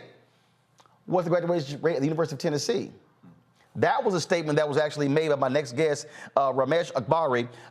She is a state senator there in Tennessee. She literally challenged them in the committee when the issue came up. And so, Senator Akbari, glad to have you here. So all of a sudden, Lord, the state of Tennessee, all of a sudden so concerned about Tennessee State. Yeah, I mean, it's certainly been a developing story, I think, for the past several months. With the initial forming of an ad hoc committee to investigate Tennessee State's dormitories and admission practices. I'm on that committee as well. Then I think it reached a point with the comptroller's report. Obviously, there were some very aggressive recommendations that I do not support, including removing the entire board, taking over the university and moving it back to a board of regents that only manages community colleges, removing the management. There are some good recommendations that I think the state can partner with Tennessee State on. That's what my focus is. But yeah, it really has been pretty aggressive and ridiculous, some of the actions that have been proposed and now taken. So they came with these recommendations, but replacing the board wasn't one of them. It was replacing the board, but not restructuring it to reduce it down to 5 members. So about in 2016, all of our state institutions were allowed to have their own boards, their locally governed institutions. And Tennessee State, like everyone else, formed their board. The governor made all the recommendations. It was confirmed by the General Assembly. Now there is a move by the Senate Education Committee to reduce that board down to 5, which to me, if you have a problem with the board, vacate the board. I don't agree with that. I think it's divisive. It's unfair. It's overreaching. The whole purpose of a board is so that they can govern an institution independently. But to reduce it down to 5 just says, to me, it sends this message that Tennessee State is less than. First of all, are y'all getting support? I mean, I've been inquiring different people. Where's the Tennessee branch of the NAACP? Where are other organizations? I mean, are they raising a ruckus? What's going on? Well, I'll tell you, there has been a lot of attention on this issue. We really thought that a deal was worked out, and it still is maintained in the House, where the board will not sunset for another year. They'll have an opportunity to look at some recommendations and really have some self-centered changes, not anything that really involves the state. And so there's still hope, Roland. This happened in the Senate Education Committee. That legislation goes to the Government Operations Committee. Then it goes to the floor. Of course, in the House, the bill has to match. And right now, the House is sticking to a one-year extension of that board and allowing the board to really do the things that they feel they need to do. But see, this is why, the reason I'm saying that, this is why, here's the whole deal. You on the inside, y'all are negotiating the terms. Outside groups should be whooping their ass, bringing heat. That should have been, that meeting, that committee meeting should have been packed. If people are quiet and just sort of laying back, you can't hit them after the fact, after all of a sudden the bill gets passed and the governor signs it. I'll tell you, I do think there's an opportunity for them to be there in the Government Operations Committee. And, you know, when this ad hoc committee was first formed and they heard the comptroller's report, that room was packed. It was a sea of blue, of TSU blue. When they went to the Government Operations Subcommittee and it was recommended the board have a one-year extension, a sea of blue. All the Board of Trustees, the football coach, Eddie George, Dr. Glover, of course, was there supported by her team. I think that the hope is the House, their stance will remain. Obviously, we're still fighting outside and inside, and I think that you will see a lot of alums who are, of course, expressing their opinions and trying to work to what the real solution can be. All right, Senator Akbar, keep us abreast of what happens. I will. Thank you. We appreciate it. Thanks a lot. Greg, you're a graduate of Tennessee State. The point I'm making is, if you don't keep the foot on their necks, their foot will be on our necks. Damn right, Roland. First of all, that punk bastard Jason Mumpower. This is the comptroller. This is the same man you covered when you talked to the citizens of Mason, Tennessee. This Trump bastard. Let me tell you something about these bastards in the state of Tennessee. I was student body president at Tennessee State when they tried it before. That was when the great Fred Humphreys, our frat brother, was alive. George Pruitt, who was Vice President of Student Affairs, just published a book. He was the president of Thomas Edison University for years, but he was Vice President of Student Affairs at Tennessee State in the 70s, when these hillbillies, the State Board of Regents, chaired by an illiterate named Roy Nixon, this punk, followed by Tom Gardner, another punk. Tennessee State used to be under that Board of Regents. Like, as she said, the 2016 move to create independent boards is recent. We used to be under the Board of Regents.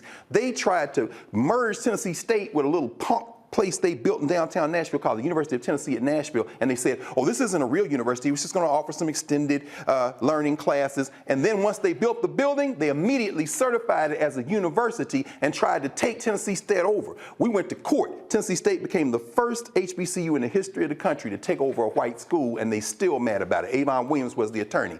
I'm going to end with this. These bastards need to be punched dead in their damn face. Jason Mumpower, you illiterate bastard. Let me be very clear. This means war, punk.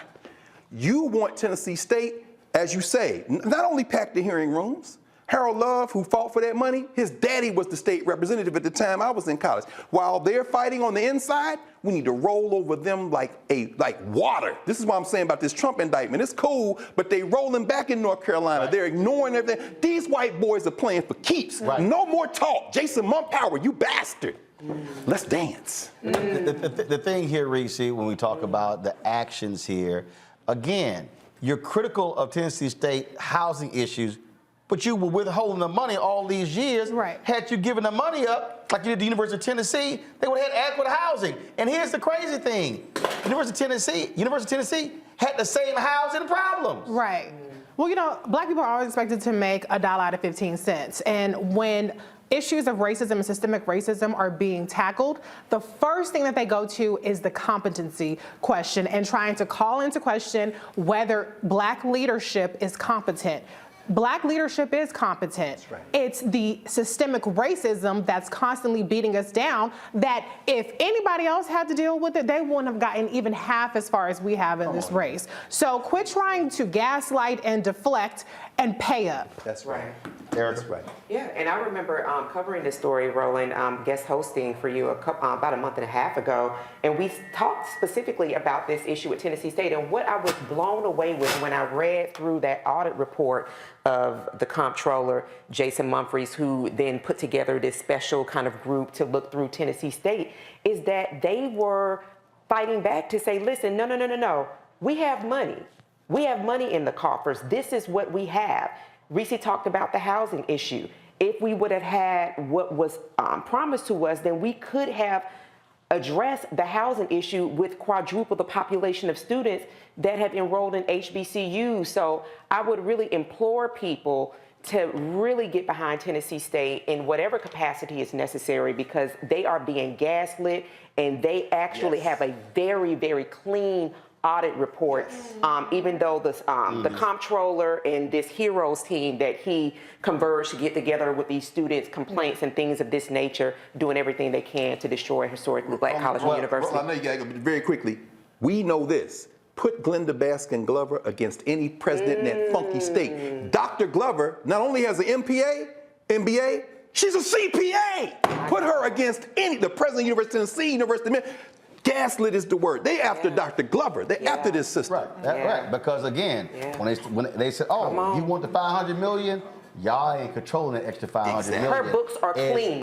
It's always the money. As a whistle. It's always the money. And so here's what I'm asking: Tennessee State Conference, NAACP, where in the hell y'all at? Yes. How are you not mobilizing all of your chapters in Tennessee? I'm just trying to understand where y'all at. I'm waiting. We come back. A prominent black official in Los Angeles found guilty today of corruption. We'll tell you about Margaret Lee Thomas, and also Vice President Kamala Harris in Tanzania. And she also pays tribute to Randall Robinson, who passed away on Friday at the age of 81. You're watching Roland Martin Unfiltered on the Black Star Network.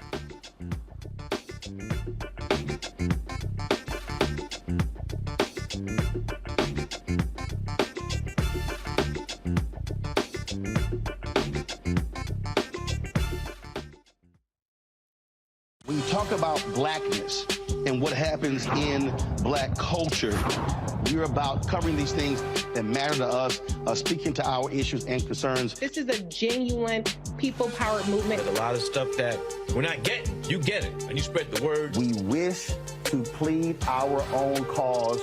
Too long have others spoken for us. We cannot tell our own story if we can't pay for it. This is about covering us. Invest in black-owned media. Your dollars matter. We don't have to keep asking them to cover our stuff. So please support us in what we do, folks. We want to hit 2,000 people, $50 this month, raise $100,000. We're behind 100,000, so we want to hit that. Y'all money makes this possible. Check some money orders. Go to P.O. Box 57196, Washington, D.C. 20037-0196. The Cash App is $RM Unfiltered. PayPal is R Martin Unfiltered. Venmo is RM Unfiltered. Zelle is Roland at RolandSMartin.com. Coming up on the next Black Table, a conversation with Professor Howard W. French on his new book, Born in Blackness, covering 600 years of global African history and helping us understand how the world we know today is a gift from Black people. There could have been no West without Africa and Africa. That's on the next Black Table with me, Greg Carr, only on the Black Star Network.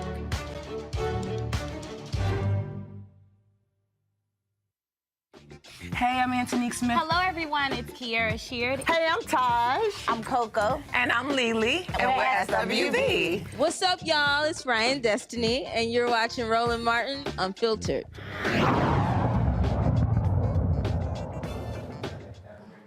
One of Los Angeles County's most prominent politicians was found guilty today of federal corruption charges related to special benefits his son received at the University of Southern California. Margaret Lee Thomas, a 30-year Los Angeles power broker in politics and and a vocal advocate for civil rights and racial justice, was found guilty of charges of conspiracy, bribery, honest services, mail fraud, and 4 counts of honest services wire fraud. He now faces the possibility of years in federal prison and permanently losing his seat on the Los Angeles City Council, which he has been suspended from for the past 17 months. Ridley Thomas is 68 years old.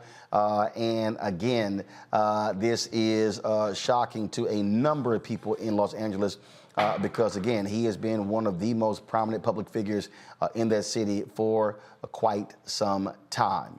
And so we'll be getting additional details there. Folks, Vice President Kamala Harris toured Tanzania today, the second country on her week-long stop in Africa.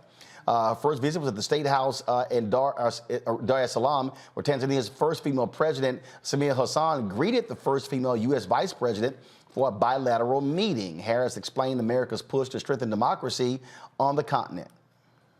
Today, then, is part of the strengthening of the relationship between our two countries. And under your leadership, I have full confidence that we will be able to do just that. It's my commitment. Thank you. And the Biden-Harris administration is committed to strengthening this relationship going forward. Today, we will discuss many topics. We have discussed a few already. But the topics we will continue to discuss include the issue, as you have raised, of democracy and good governance. We will discuss and continue to discuss the issue of long-term economic growth for Tanzania, the climate crisis, and then regional and global challenges. On the subject of democracy and good governance, as I said in Ghana, polling tells us the vast majority of Africans support democracy over other forms of government. This reflects a shared desire between us. And the United States will continue to work alongside democratic governments in support of democratic aspirations and the democratic aspirations in particular of the people of this continent. Madam President, under your leadership, Tanzania has taken important and meaningful steps. And President Joe Biden and I applaud you. Thank you. You have been open to working with the political opposition. We have discussed that. You have lifted the ban on political party public rallies. You worked to improve the freedom of the press. And just yesterday, you participated, as you mentioned, in the Summit for Democracy. On the subject of economic growth, good governance delivers predictability, stability, and rule of law, which businesses need to invest. Working together, it is our shared goal to increase economic investment in Tanzania and strengthen our economic ties. Of course, this is the vice president, again, touring there with the president of Tanzania. She is the only female head of state of the 54 countries there on the continent. She also met with survivors of the 1998 bombing of the U.S. Embassy there in Tanzania. Harris visited the memorial on the embassy wall with the victims' names. It's been 25 years since the August 7th, 1998 terror attack. More than 200 people were killed in nearly simultaneous truck bomb explosions in 2 East African cities, one at the United States Embassy in Tanzania, the other at the U.S. Embassy in Kenya. Joining us now is Ann Griffin, Senior Fellow for National Security and International Policy for the Center for American Progress. Ann, glad to have you here. It is not getting the appropriate attention from mainstream media, no shock. But how important is this week-long visit of the Vice President? Oh, it's incredibly important, and it's unfortunate that we tend to struggle with getting the proper media for issues related to the African continent. But it's great because I would say at least five cabinet members have actually taken that trip to Africa as a follow-up to the White House Africa Leaders Summit. So that's great. And of course, all of the issues that Vice President Kamala has mentioned are critical to the relationship and building that partnership with the African continent. Of course, she came bearing checks, also providing opportunities for export deals as well. And the point that we keep raising, this is the youngest continent. It's also 7 of the 10 fastest growing economies. This country needs to have a relationship with the African nations there. Oh, absolutely. And you know, it's interesting, of course, because there are 2 Black senior level officials who are talking, and the fact that she, Kamala Harris, is of African descent, is important. And I think the role that women play within Africa and frankly within the world is key. And that's really a great way that we can use the symbolism of that trip to build on the work that we need, especially when it comes to entrepreneurship, innovation, and creativity, when it comes to really building up the continent and the relationships between the two. And I should say as well, the role of the diaspora is critical. And I think that's something that she said already, of course, quite a few times when she was in Ghana, and will continue to keep that momentum going through her trip to Tanzania and Zambia. Because of that is a powerhouse in itself, not only the entrepreneurship aspects, but also the political and policy-oriented focus that the diaspora can wield in improving the relationship between both regions. And of course, Ella Johnson Sirleaf was the former president of Liberia and the first female African head of state. And the thing here, the vice president has also talked about the importance of developing women as leaders and entrepreneurs there on the continent. Well, absolutely. And I think, I guess what I was trying to say is one black vice president, two, a black president is a critical and really strong symbol. But yes, there is money behind what they're saying and what they're announcing, and that is critical too. I think that's an issue where I think we have a role to play in terms of making sure that they come through with those commitments and those promises. But certainly the $1 billion that is being discussed about what they're calling a global initiative that will buttress the work that has been done and is beginning to be done, focusing on youth and women is critical here. So those numbers are quite high, and it's just up to us, I think, as we follow and advocate for sustaining those numbers in terms of promoting economic growth. All right, Ann Griffin, we certainly appreciate it. Thanks a lot. Thank you. All right, Reese, we know you got something to say about your girl. I mean, I just think it's really important. I thank you, Roland, for covering this. So much we take for granted about how historic and significant this is. And I know people will say, well, why is she over in Africa? Why she ain't in it? She's been to all the states. She's been to where the problems are. She's traveled the country. She's done hundreds of events. She's also traveled to Asian countries multiple times. She's traveled to Europe multiple times. So I think it's really important that she's showing the importance of Africa, which, mind you, the last president, now indicted, Donald Trump, called shithole countries. And I think it's really important that we understand that the United States is a superpower for now, but that is not a position that is inevitable for us to maintain. So when you talk about the way that China has invested in Africa, when you talk about the way that other European countries have invested in Africa, we're a little bit behind the ball. But it's important that she's highlighting this is an investment, and when you have an investment, you get a return on it. So there is something in there for us, in addition to the global security that we have when we have a stronger Africa, but also in terms of like announcing the nickel factory. Some of the supply chain issues that we've dealt with have been as a result of some of these sorts of issues. And so an investment we get a return on is an investment worth making. Erica, go ahead. Yeah, this is Women's History Month, and so I've said this, Roland Martin Unfiltered on Black Star Network is mainstream media, so she is being covered healthily here. One of the other things that I want to say is during the last regime, the former National Security Advisor, I believe it was John Bolton, he did put something in place in terms of their strategic outlook for Africa. And one line I do remember specifically in that language is that they wanted to have more of a transactional relationship with Africa. And so as Reese pointed out, we're a bit behind the 8 ball, because I know you've been in Africa a lot, I've been a lot, we've all traveled. But I mean, you can see the imprint of France. You can see where the Netherlands are there. You can see where Russia is there. You can see where China is there, and they've not made good on their promises. So a very healthy relationship definitely only treads well for the United States as well. And it's good to see Vice President Kamala Harris there. Greg, when I was at the NBA All-Star game, they had a panel that dealt with the continent of Africa. Burna Boy was at halftime as well. Adam Silver said something that I think it was he had 10% of all the NBA players either had 1 or 2 African parents. And it was interesting because when Gayle King moderates the panel, the Newsmakers breakfast every year, And when Silver told her that they would focus on Africa, she was like, she literally said in the panel, are you sure that that would be of interest? And he says, yes. And they talked about on the panel NBA Africa. They talked about all the work that's been happening there, all things that have been going. And Silver made clear how important it is happening there on the continent.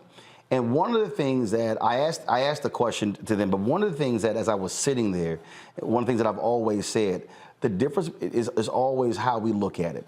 There's so many people who think about Africa in those Sally Struthers commercials with flies flying around some kid's face. Can you send $1 for a day? And America's always looked at African nations or supporting the continent from an aid standpoint, not an investment standpoint. Right. That's right. Well, I mean, they shouldn't look at us. Right. In other words, aid, we built your damn country. You came and got us, and then you came back for everything that's there. As John Clark said, everybody wants out of Africa everything it has, and they don't want to pay for it. I hope Gayle King was asking a rhetorical question, given that Giannis Antetokounmpo, I don't know why they call him the Greek freak, the man is from Nigeria. Joel Embiid, Cameroon. Absolutely. We see what's happening in Central Africa with, Dikembe Mutombo, who has been in Central Africa working. Africa is the future. As you said, in Nigeria, they're predicting by the end of this century, there may be as many as 700 million people in Nigeria, average age under 20 years old. The United States is already, I kind of feel bad a little bit for the vice president because they're sending her on a task that is absolutely essential, and they want to play to her African heritage.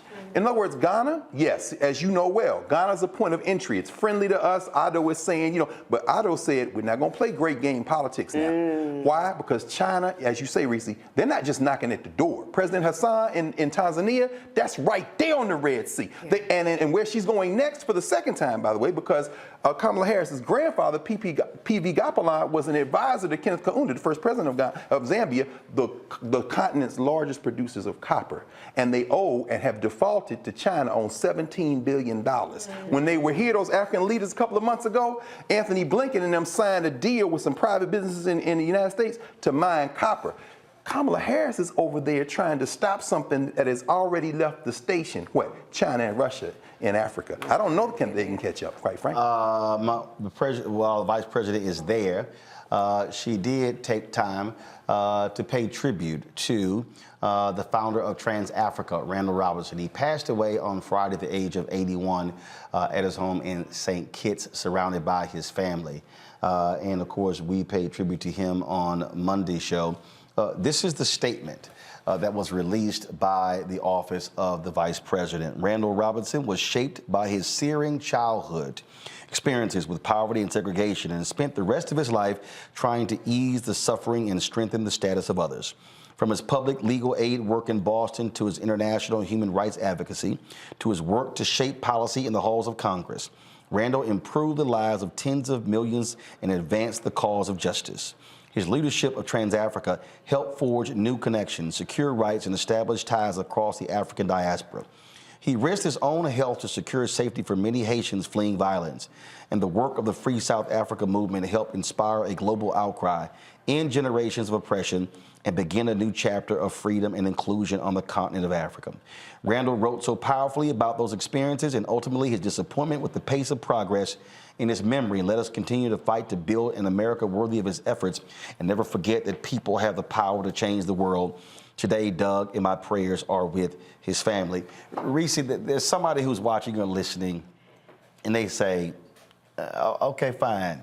She issues a statement. Mm-hmm. What they don't understand is the White House didn't issue a statement. Mm-hmm. For the vice president to do so, when you acknowledge someone's passing, mm-hmm. first of all, it's in the historical record. Mm-hmm. That's right. And we see statements released all the time by presidents. Mm-hmm. And I don't recall seeing, I don't know, I'll double check if President Barack Obama posted anything mm-hmm. or President Bill Clinton, but this is important mm-hmm. for the historical record, and not just for his family, but for people to understand that a Randall Robinson mattered. Right. And I mean, this is who Vice President Kamala Harris is. She is about giving voice to our community. And that isn't always the household name per se, the flashiest name that everybody knows.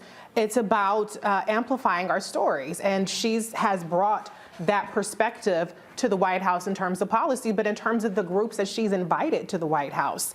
These are not just the NAACP and the Legal Defense Fund. There's so many names that you probably have never heard of that she's given audience to around the country. And so this is significant because for all of the apathy that people have towards politics and the lack of gravitas people tend to assign to it these days, when you look back in history, people aren't looking at who won Twitter that day. People aren't looking at who CNN called breaking news for 5 hours on. They're looking at who are the leaders and of this country and what were they speaking about. And so that's why this is very significant. I'm way over time, Greg, but I do want to give you some time to share your thoughts and reflections on this great freedom fighter. First of all, I'm glad that you're covering this, Roland. And I'll just say very quickly, I knew Randall Robinson. We read 2 of his books in Philadelphia Freedom Schools, The Debt, and we read this book on Haiti, which is probably why Clinton ain't saying nothing, because he was hell on the Clintons behind what they did to Aristide in Haiti. And for that matter, Ronald Reagan, who invaded Grenada, and his friend Maurice Bishop lost his life. I'll say this. There may be no more important figure of African descent in foreign policy in the 20th century other than Randall Robinson. It's not Colin Powell, it's not Condoleezza Rice, because this man moved policy. The hunger strike. I mean, so when Kamala Harris honors herself, quite frankly, which I'm very happy to see, I'm glad Joe Biden didn't make a statement. I hope maybe you can find out recently, the Vice President said, no, let me make this statement. Because by connecting herself to Randall Robinson, she's speaking to history. 100 years from now, ain't nobody gonna remember Dusty Joe Biden, but Randall Robinson's name will only continue to enlarge. I'm glad that the Vice President took all those HBCU presidents to Ghana. We saw them in the, I hope you get to interview a couple of them. I saw the President of Morgan and the President of Howard. Randall Robinson walked away from power. He could have been anything. He could have had a cabinet position. He could have been Randall Robinson, when he left this country and went to live with his wife Hazel in St. Kitts, he said, I tried to love America. It didn't love me. And the minute I decided I'm not going to do it anymore, it was like a weight was lifted off my shoulders. He says, wherever I am in the world, I am an African. I'm a Haitian. I'm a Nigerian. I'm an African from the United States. My country is my people. I'm so glad that the Vice President of the United States gave that statement, because of the work of Randall Robinson. There are vice presidents of the United States, and one day soon the president of the United States, and more importantly, black policy that affects black people everywhere in the world as a result of the work of Randall Robinson and his comrades. Dr. Jamaal Bowman, them know him. Jeremiah Wright was on his board. I won't even get into it, but thank you for covering him, because this country is showing who it is when they do not honor Randall Robinson. It's not about him, it's about them. Well, we talk about folks, African Americans, who played a huge role in what's happening on the continent. I dare say the 2 most prominent figures would be Reverend Leon Sullivan. Absolutely. And Randall Robinson. That's right. Yes, sir. Those Agree. 2 there. Agree. Gotta go to break. We come back. More on Roland Martin Unfiltered on the Black Star Network. This is Erica's last show. She'll explain where she's going. She is heading out to the vast Midwest. I don't know what the hell she thinking. She better have a big ass coat. So we'll explain all of that, and then we'll talk about issues when it comes to the brain. That's next. Roland Martin Unfiltered on the Black Star Network.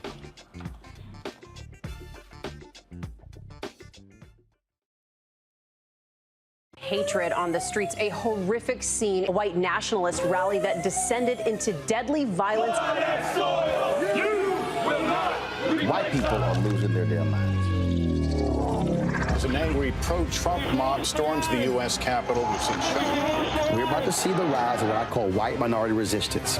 We have seen white folks in this country who simply cannot tolerate black folks voting. I think what we're seeing is the inevitable result of violent denial. This is part of American history. Every time that people of color have made progress, whether real or symbolic, there has been what Carol Anderson at Emory University calls white rage as a backlash. This is the rise of the Proud Boys and the Boogaloo Boys. America, there's going to be more of this. Here's all the Proud Boys, guys. This country is getting increasingly racist in its behaviors and its attitudes because of the fear of white people. The fear that they're taking our jobs, they're taking our resources, they're taking our women. This is white fear.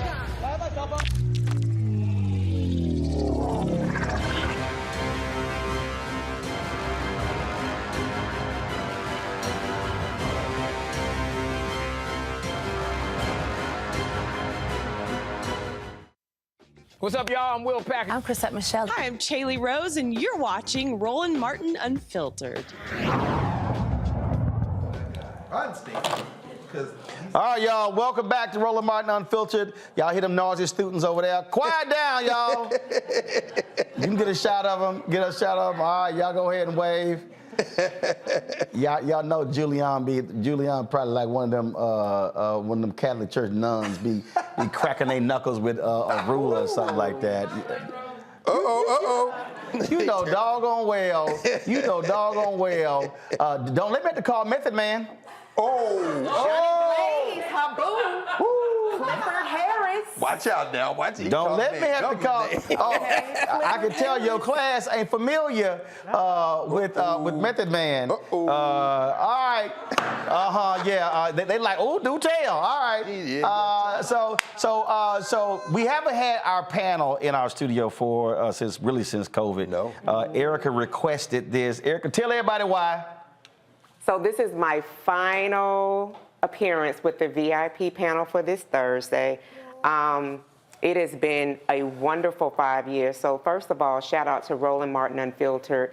It was 5 years this year that my mentor at the time, who I was doing media training with, Dr. Ava, said, hey, love for you to have her on your show. Roland said, okay then. And so a week later, I've been on and started making regular appearances. And I think Reese said about 3 years ago, we were put together and were dubbed the Thursday VIP panel, throwing up the fist to close out the show and everything. So one thing I shared when I shared it live is that this is not a social media relationship. Y'all already know Reese, my boo. I have a relationship with Reese. I have a relationship with Greg. I have a relationship with Roland. So these relationships will continue, but what I am doing actively on a weekly basis for this show is what's folding for me. And that's because other things are happening, as you well know. I was off the show for 15 months because in March of 2021, while traveling for work as a political executive, I was hit twice by an 18-wheel truck, sustained a number of injuries, but one of them being a moderate traumatic brain injury, and was a polytrauma patient. My parents are here with me. My elusive boyfriend, who people don't think exists, he's here with me. Sorry, fellas. But these people Get a were... Get a shot. Hey, Henry, turn that camera around. Oh my God! Oh my goodness! See? Hearts breaking. Oh my God! No. Especially that pastor in Georgia. But my parents. Pastor in Georgia. Great piece too. Okay. At the Mount Auburn trial. Oh, he you was did. like, how did you? Stop! You being messy, Roland. You being messy. Look, I deal with facts. That happened. You saw it. Yeah, I saw it. That's crazy. He was down in Texas. Bless him. Oh my God. Been off the market. But these were some of the people, and there were many, many more that were a part of an amazing, amazing support system that allowed me to be able to recover the way that I did. As I mentioned, I was a polytrauma patient, had 9 practitioners. I'm down to 4, and so I am just very grateful to God. Definitely want to thank the Roland Martin Unfiltered viewing body. You all have sold into me tremendously. So this is not a goodbye. This is really a see you later. I'll still be collaborating with Reese on her show on Saturdays, the Reese Colbert Show. That's what I'm talking about. On Sirius XM 126 on 3 p.m. Eastern Time on Sundays. And I have expressed to the RMU team, who is a little salty with me, that listen, if you do need me in the host seat, please, please, please do not hesitate to call. But I'm listening to my body. So you do the black table too? Absolutely. All right, yeah. Absolutely. Okay, so she's not leaving the network. No, but this is just a sea loss, so to speak. So. But tell everybody what you're gonna do.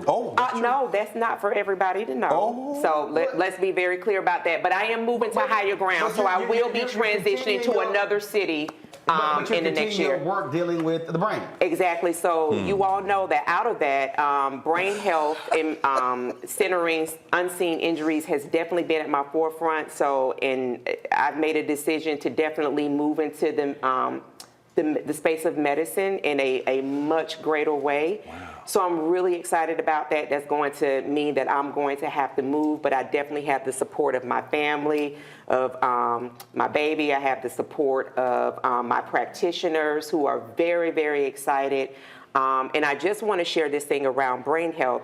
One of the things that really helped me make this decision is that though I present well, I do a really, really hard, I work really hard to present well, is what my neuropsychologist would say. My executive functioning, which is in your prefrontal cortex, that is where emotional regulation, processing, reasoning, all of that lies, which is why young people, which we've seen on the other side of the screen, unfortunately, insurance rates are kind of high because their prefrontal cortex is not closed until mid-late 20s.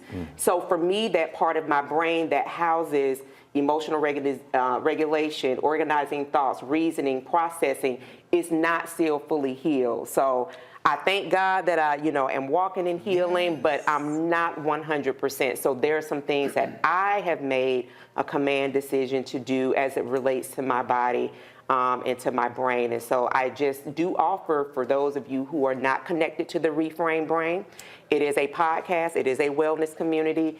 Go to the reframebrain.com for your 5 best brain health tips and a playlist curated with you in mind. And we'll get to connect twice a month. But again, I will not be a stranger. I'll still be connected.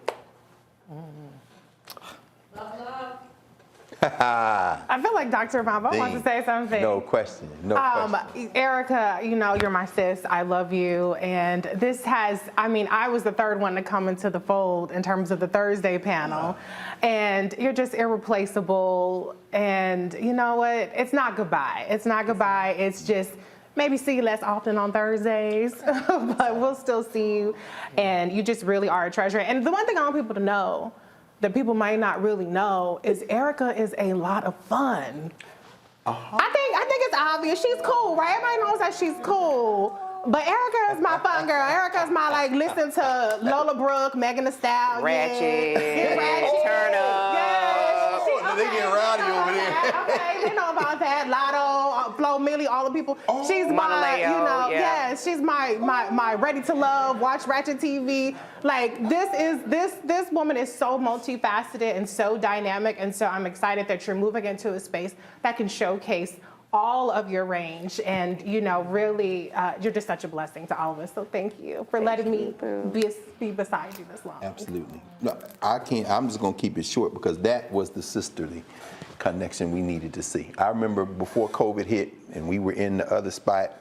And there was one night when all the sisters were together, and I took a picture. I said, "This is beautiful." I have it framed. I have it framed. Okay. I have it framed. That is such a beautiful moment. And then, of course, the most recent one when y'all was sitting there giving shade in the studio the night of election night. I'm like, bless her, Jesus. But I tell you what, I was watching the vice president at Cape Coast at the dungeon the other day, and she stood up to the podium to speak, and she got choked up. Yeah. And I said, anybody been sitting in that dungeon, Roland knows, any of us knows, I've been there. You can't be unmoved. Yeah. When I think about you, Erica, I think about somebody who has not only the strongest character, but as a black person, as a person of African descent, that kind of emotion that you have the ability to channel and come through the screen. Any of y'all watch, especially when we start talking about getting the strap, I'll be like, look, I'll ride with Erica. Where we at? He said, period, let's go. Where and I'm we just at? saying, you can't fake that kind of thing. Yeah. So thank you, sis. I love you, and we all gonna be together anyway. I'm glad you're still gonna be with Reese on Saturdays. Yeah. You still with your network. Yeah. And Roland Martin made this the blackest place, but you made it a little bit blacker. So we appreciate you. I appreciate you, boo. Well, my position is simple. I've always said that it's about creating a space, opportunity for people to be able to do what they do. You don't have the platform, you can't actually showcase talents, and so when Ava's like, "Hey, I got somebody want to come on," I'm like, "All right, let's see what she can do." I like we'll throw on, and then you came on. You did the same thing Reese did, like trying to be all like cautious. I'm like, That ain't what we do. That ain't what we do. Yep. Just do you. Yeah. And so it's been absolutely great bringing all your Georgia-ness to the show. And so good luck in future endeavors. It's been fabulous. And it's always a matter of having a ball. So we appreciate hanging out on Thursdays with you and Reese and Greg. And folks, whenever I travel, people always stop me every time. Like, yo, tell Greg, tell Erica, tell Reese, hey. And it always happens. And of course, Erica can also thank this show for going down in history because she is forever a meme because... That's facts. Wait, you got it?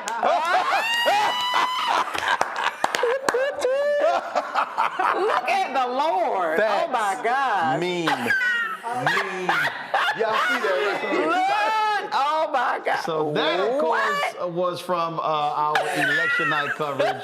State of the Union. When the Jesus. When the Yes. when Dina, the black conservative, Bless her, we were Jesus. having a conversation Help her, about abortion, and things got just a little bit heated. And then, of course, everybody talked. Of course, everybody talked about my conversation with Philip.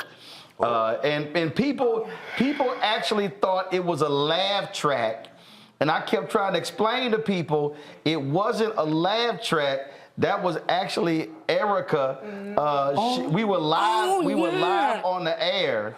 We were live on the air, and people were like, "Yo, who was that person back there? Who was? Y'all think I'm joking? Play it.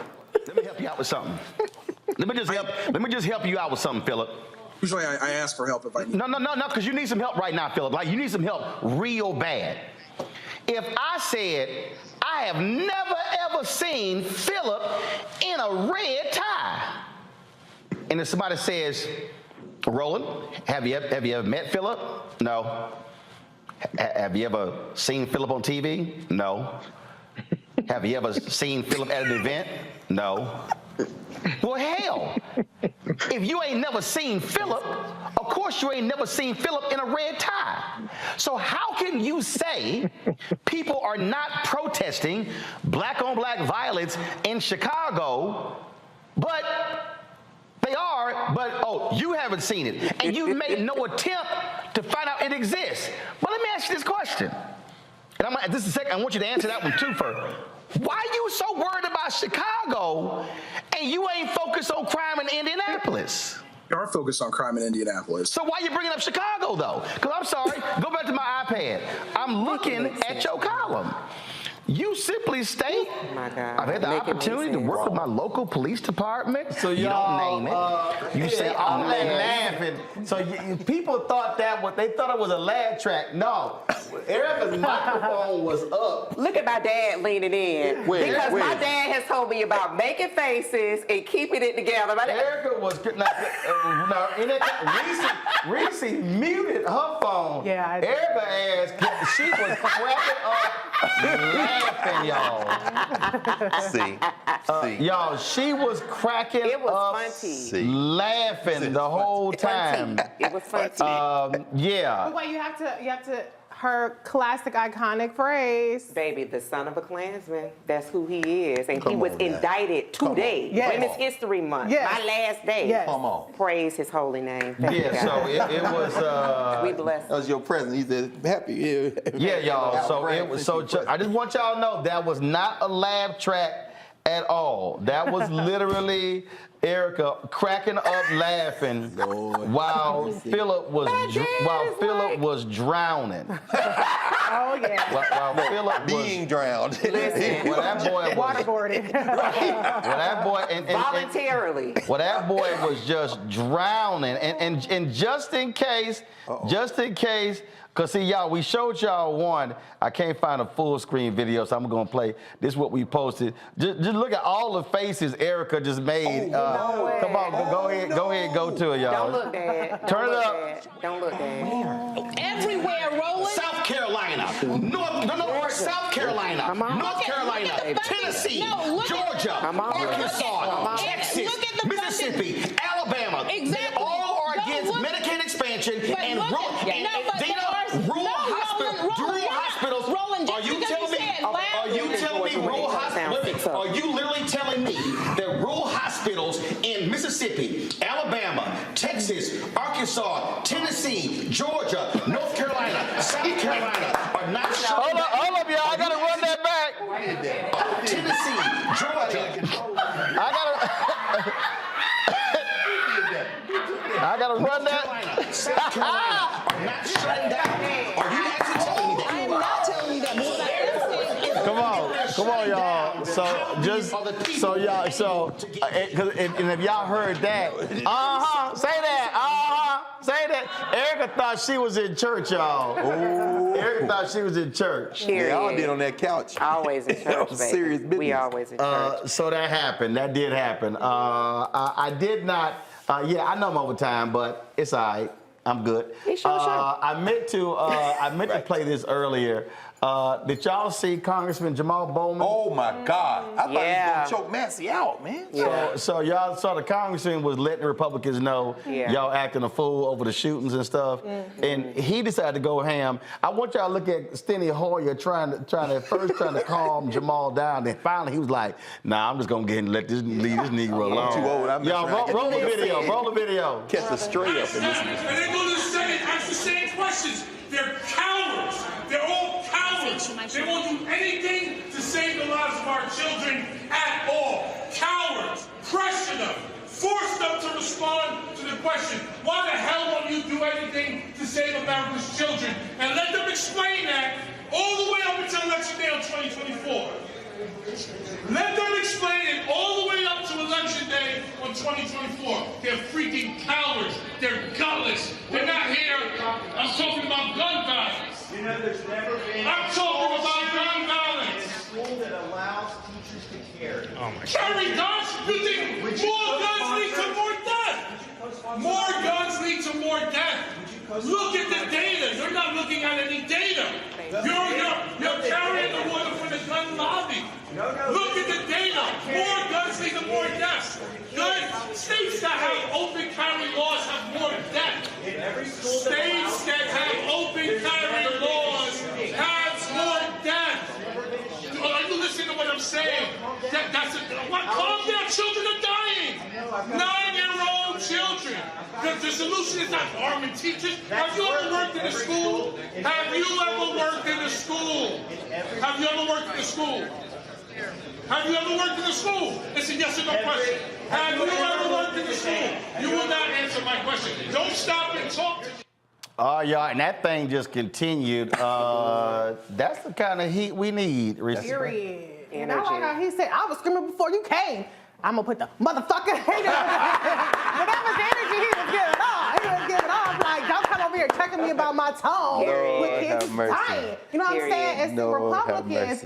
They act the ass. Because we saw how they acted during the McCarthy confirmation, not confirmation situation. That's right. And they were showing their whole ass the whole time. But they like to talk about decorum when they're trying to mute Democrats and they're trying to mute conversations about things that they are complicit on. And so I like the energy. I want everybody to have that energy. But the bottom line is the people we need to have that energy are the non-voters because the Republicans have put their flag in the sand. Abbott just mollywopped Beto in the mass shooting capital. That's right. Kemp.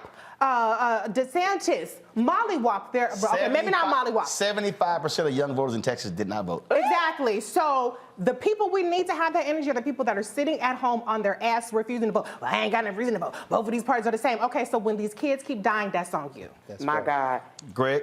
Nah, you saw that. We taped a segment of the Black Table today. Monifa Bandele, who was out of Brooklyn, works with Moms Rising. She was talking about Jamaal Bowman. So I asked her, I said, you know Jamaal? I said, oh yeah, I know Jamaal. He's an educator. He has opened schools. And he was one of the first people to sign on to the work they're doing around maternal health. Black women are dying in this country. It's just ridiculous. And so the man has had enough. I said, did you see the thing? She said, oh yeah, I saw it. That's him. That's New York right there. And Thomas Massie, who built his own house, takes pictures with all these guns and stuff in Kentucky. That's great, baby. We stand in the hall now. You want to dance? Jamaal Bowman back there, he was in his face. I'm glad everybody was there with the recording, right? Because this is a black man who's had enough. And these are white children. I'm from Nashville. Now, there was a black man that died. He was the custodian. Yeah. This brother just trying to go to work. Nobody went home. And before I let Erica with the last word, I just want y'all to understand how crazy these Republicans are. That was Representative Jamaal Bowman. This happened in a committee hearing with Congresswoman Stacey Plaskett. Oh, Stacey Plaskett. Y'all watch this. By Louisiana Attorney General Jeff Landry, where he decries all political violence and calls for an end to that and asks for respect for all political viewpoints. Without objection. Another thing we can examine because he's not here. Very good. No, you can examine it. It's a document. He's going to examine him for what he wrote and the intent behind what he said. Well, I would just point out that that's unanimous consent for documents, and we got the document right here. Chairman, he handed to you. Mr. Chairman, I would ask unanimous consent. The chair now recognizes Ms. Wasserman. Mr. Chairman, I have a unanimous consent request, Mr. Chairman. One by Louisiana Attorney General Jeff Landry. Period. I love that. And I think Mike Johnson, isn't he the one that adopted like a black son? And I think that's him. We're talking about Louisiana. We're talking about... this was the quote, you didn't hear it. She says, honey, she said, I know this man didn't just shove his paper in my face. Honey, when I say you got the wrong one. Period. Me and G were just talking. I said, that sister's from the Virgin Islands. She will give him the business. And then when we talk about the state of Louisiana, their senators, you're talking about a senator that on record talked about black women maternal health not mattering because it was black women that were involved in that. And I know I kind of, just to really kind of paraphrase what he said, but Plaskett energy, Bowman energy, when we're talking about what is going to be the present and the future of this country, I said it on the show 4 weeks ago, we cannot continue to go in the direction that we're going for another generation. No. And Reese talked about earlier that really the direction of the country is being decided by Republicans and non-voters. So listen, that 18 to 24 bracket, Roland just brought forth that 75% of those eligible young voters in Texas did not vote. Give me 75% of everything you bring in your pocket. How about that? Give me 75%. Come on here. Then tell me what that feels like, because that is literally the translation. This show on its base, on its face, talks about economic components and how that drives everything. That's right. If you will give me 75% of everything you bring in, even if it's Chanel, Gucci, if it's Dollar General, give me 75% of that and your cash, I will shut up about voting. You won't ever hear me talk about it again, but that's definitely not going to happen. You have got to engage. It is not an inconvenience. Being where people who have died via Harriet Tubman have been hundreds of years ago, I guarantee you that's an inconvenience. How about that? All right, Erica. Yes, final word on the show. We appreciate it. Look forward to when you come on back with your matching lipstick and your outfit. I saw you. Yeah, I peeped that. Let me also let me thank Greg, Reese, Erica. I appreciate it. You got your parents here. That's it. You got your parents. Yeah, my mom and my dad. You got your mom and your dad. And my boyfriend. And you got your boyfriend who's actually it's not AI. It's a real person.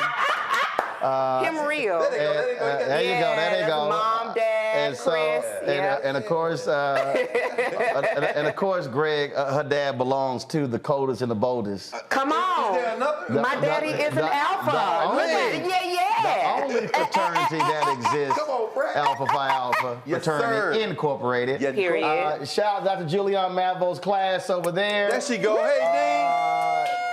That's right. Glad to have y'all here. Hope y'all enjoyed the show. To the rest of y'all, don't be trying to get no ideas, trying to bring y'all classes. People be hitting me up. Hey, can we come by the studio? I'm like, if you ain't cut a check, you ain't joined the fan club, you can't. Listen, because we have done that. Okay? Just let y'all know. And I know I saw y'all heard that Xavier's coming by Yak. So these are 2 black-owned liquor brands.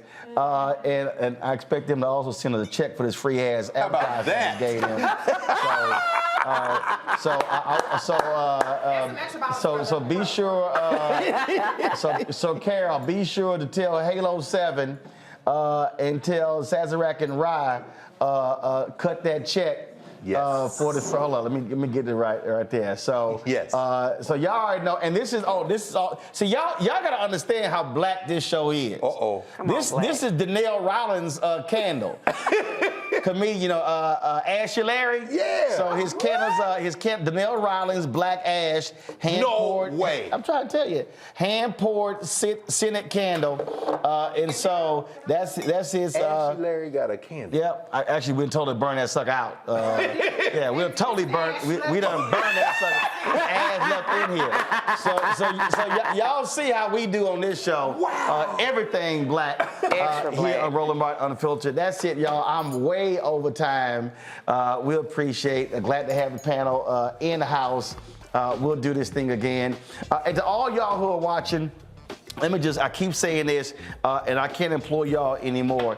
Your resources matter. Y'all have no idea. I'm fighting this thing every single day with these ad agencies and these companies. They come to us and they say, oh, we don't buy news because, it's controversial, it's opinion. Yet when I see these pharmaceutical ads on Fox News, when I see these ads on MSNBC, I'm like, they give an opinion over there. And by the way, Eli Lilly, Pfizer, AstraZeneca, Johnson & Johnson, Bristol Squibb Myers, I'm coming after y'all too. And just so y'all know, and so to everybody who's watching, I'm telling y'all, without our fan support, we would not still be here. Our fans have contributed about $2 million over the last 4.5 years. And that's a series of $1, $5, $10, $25, on average $50 donations. I went to the mailbox yesterday. This is literally, these are actually checks and money orders. These are all the black people who say, I ain't giving no Cash App, Zelle. So don't think I gotta literally open every single one. I gotta sign the back of it. I gotta pull the camera out and take a picture and deposit it. Oh yeah, trust me. And so again, it matters. And I'm telling y'all, information ain't free. I know a bunch of y'all sitting here watching, y'all comment on YouTube, but this information ain't free. And so your support matters. Let me tell y'all something. When I say if 20,000 of our fans give on average $50 a year, that's $1 million. Y'all, you take that, you take with what we generate on YouTube, the network is paid for. We absolutely need you to support us in what we do. There are people who can't give 50, they give less. The people who have actually given us more. Last week I had 2 people who sent us back-to-back days $1,000 checks because they believe in what we're doing.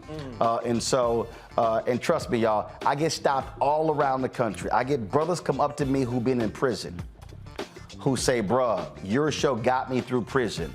And they tell us that too, to tell you. Yeah. We all hear that. So people stop us. There are people who say, man, I didn't know nothing about politics. I've met people who are now in office who say they learned politics watching this show. And so when I say, y'all, it matters, it matters. And so please support us in what we do. I'm telling y'all, it's crucial. Y'all, it's an advertise. Look, y'all don't understand what's happening right now. I'm telling you. Okay, folks are having layoffs. ABC News just announced layoffs. Disney, ESPN. I'm not trying to lay anybody off. We're trying to keep our status quo with our staff. We want to build. Your support matters. Check and money orders. Go to P.O. Box 57196, Washington, D.C. 20037-0196. Cash App, $RM Unfiltered. PayPal, R Martin Unfiltered. Venmo, RM Unfiltered. Zelle, Roland at RolandSMartin.com. Roland at RolandMartinUnfiltered.com. Henry, give me a 2-shot of the panel and then of the group over there to close us out. Give me that 2-shot. And so again, y'all, contribute to the show. If you haven't given, do so, because I'm telling y'all, we're fighting a good fight. And there is no, let me be very clear, there is no other show like this show in America. No. Period. None. No. There's no other black-owned media outlet that does what we do. No other show. We are 2 hours every night. Roger Muhammad is 2 hours every day. Right. We've got Greg's show. We've got Deborah Owens' show. We got Jackie Hood Martin's show. We got Stephanie Humphrey's show. We got 3 shows in development. Y'all, this thing is real. We're building it, but your resources absolutely matter. All right, you got my 2-shot ready? Wide shot here and the shot now 2 shot me in the group. I need this shot and then there we go. All right, y'all. I am. Oh, look at y'all throwing the fists up. Hey! Look at y'all. All right, That's LA right there. So I get. You got the 2 shot. You got in the box. You got the box. You got it. I need the 2 shot. I need it in the box. All right. So this is how y'all. I end my show with holla. That's how I end the show. And very loud. So you can't be all meek and everything. All right. We waiting on Henry to get this damn shot. All right. We got a programmer in the switcher. Do do do do do do do. I'll play the Jeopardy. There it is. There it is. He got it. All right, here we go. All right. So on 3, we're gonna end the show with a holla. All right. 1, 2, 3. Holla! Wow. That was beautiful. Wow. Black Star Network is here. I'm real revolutionary right now. Support this man, Black Media. He makes sure that our stories are told. Thank you for being the voice of Black America, Roland. Stay black. I love y'all. All momentum we have now, we have to keep this going. The video looks phenomenal. See, there's a difference between Black Star Network and Black-owned media and something like CNN. You can't be Black-owned media and be scared. It's time to be smart. Bring your eyeballs home. You dig? Pull up a chair. Take your seat. The Black Tape with me, Dr. Greg Carr, here on the Black Star Network. Every week, we'll take a deeper dive into the world we're living in. Join the conversation only on the Black Star Network. Hi, I'm Dr. Jackie Hood Martin, and I have a question for you. Ever feel as if your life is teetering and the weight and pressure of the world is consistently on your shoulders? Well, let me tell you, living a balanced life isn't easy. Join me each Tuesday on Black Star Network for a Balanced Life with Dr. Jackie. We're all impacted by the culture, whether we know it or not. From politics to music and entertainment, it's a huge part of our lives, and we're going to talk about it every day right here on The Culture with me, Faraji Muhammad, only on the Black Star Network. I'm Deborah Owens, America's Wealth Coach, and my new show, Get Wealthy, focuses on the things that your financial advisor and bank isn't telling you, but you absolutely need to know. So watch Get Wealthy on the Black Star Network.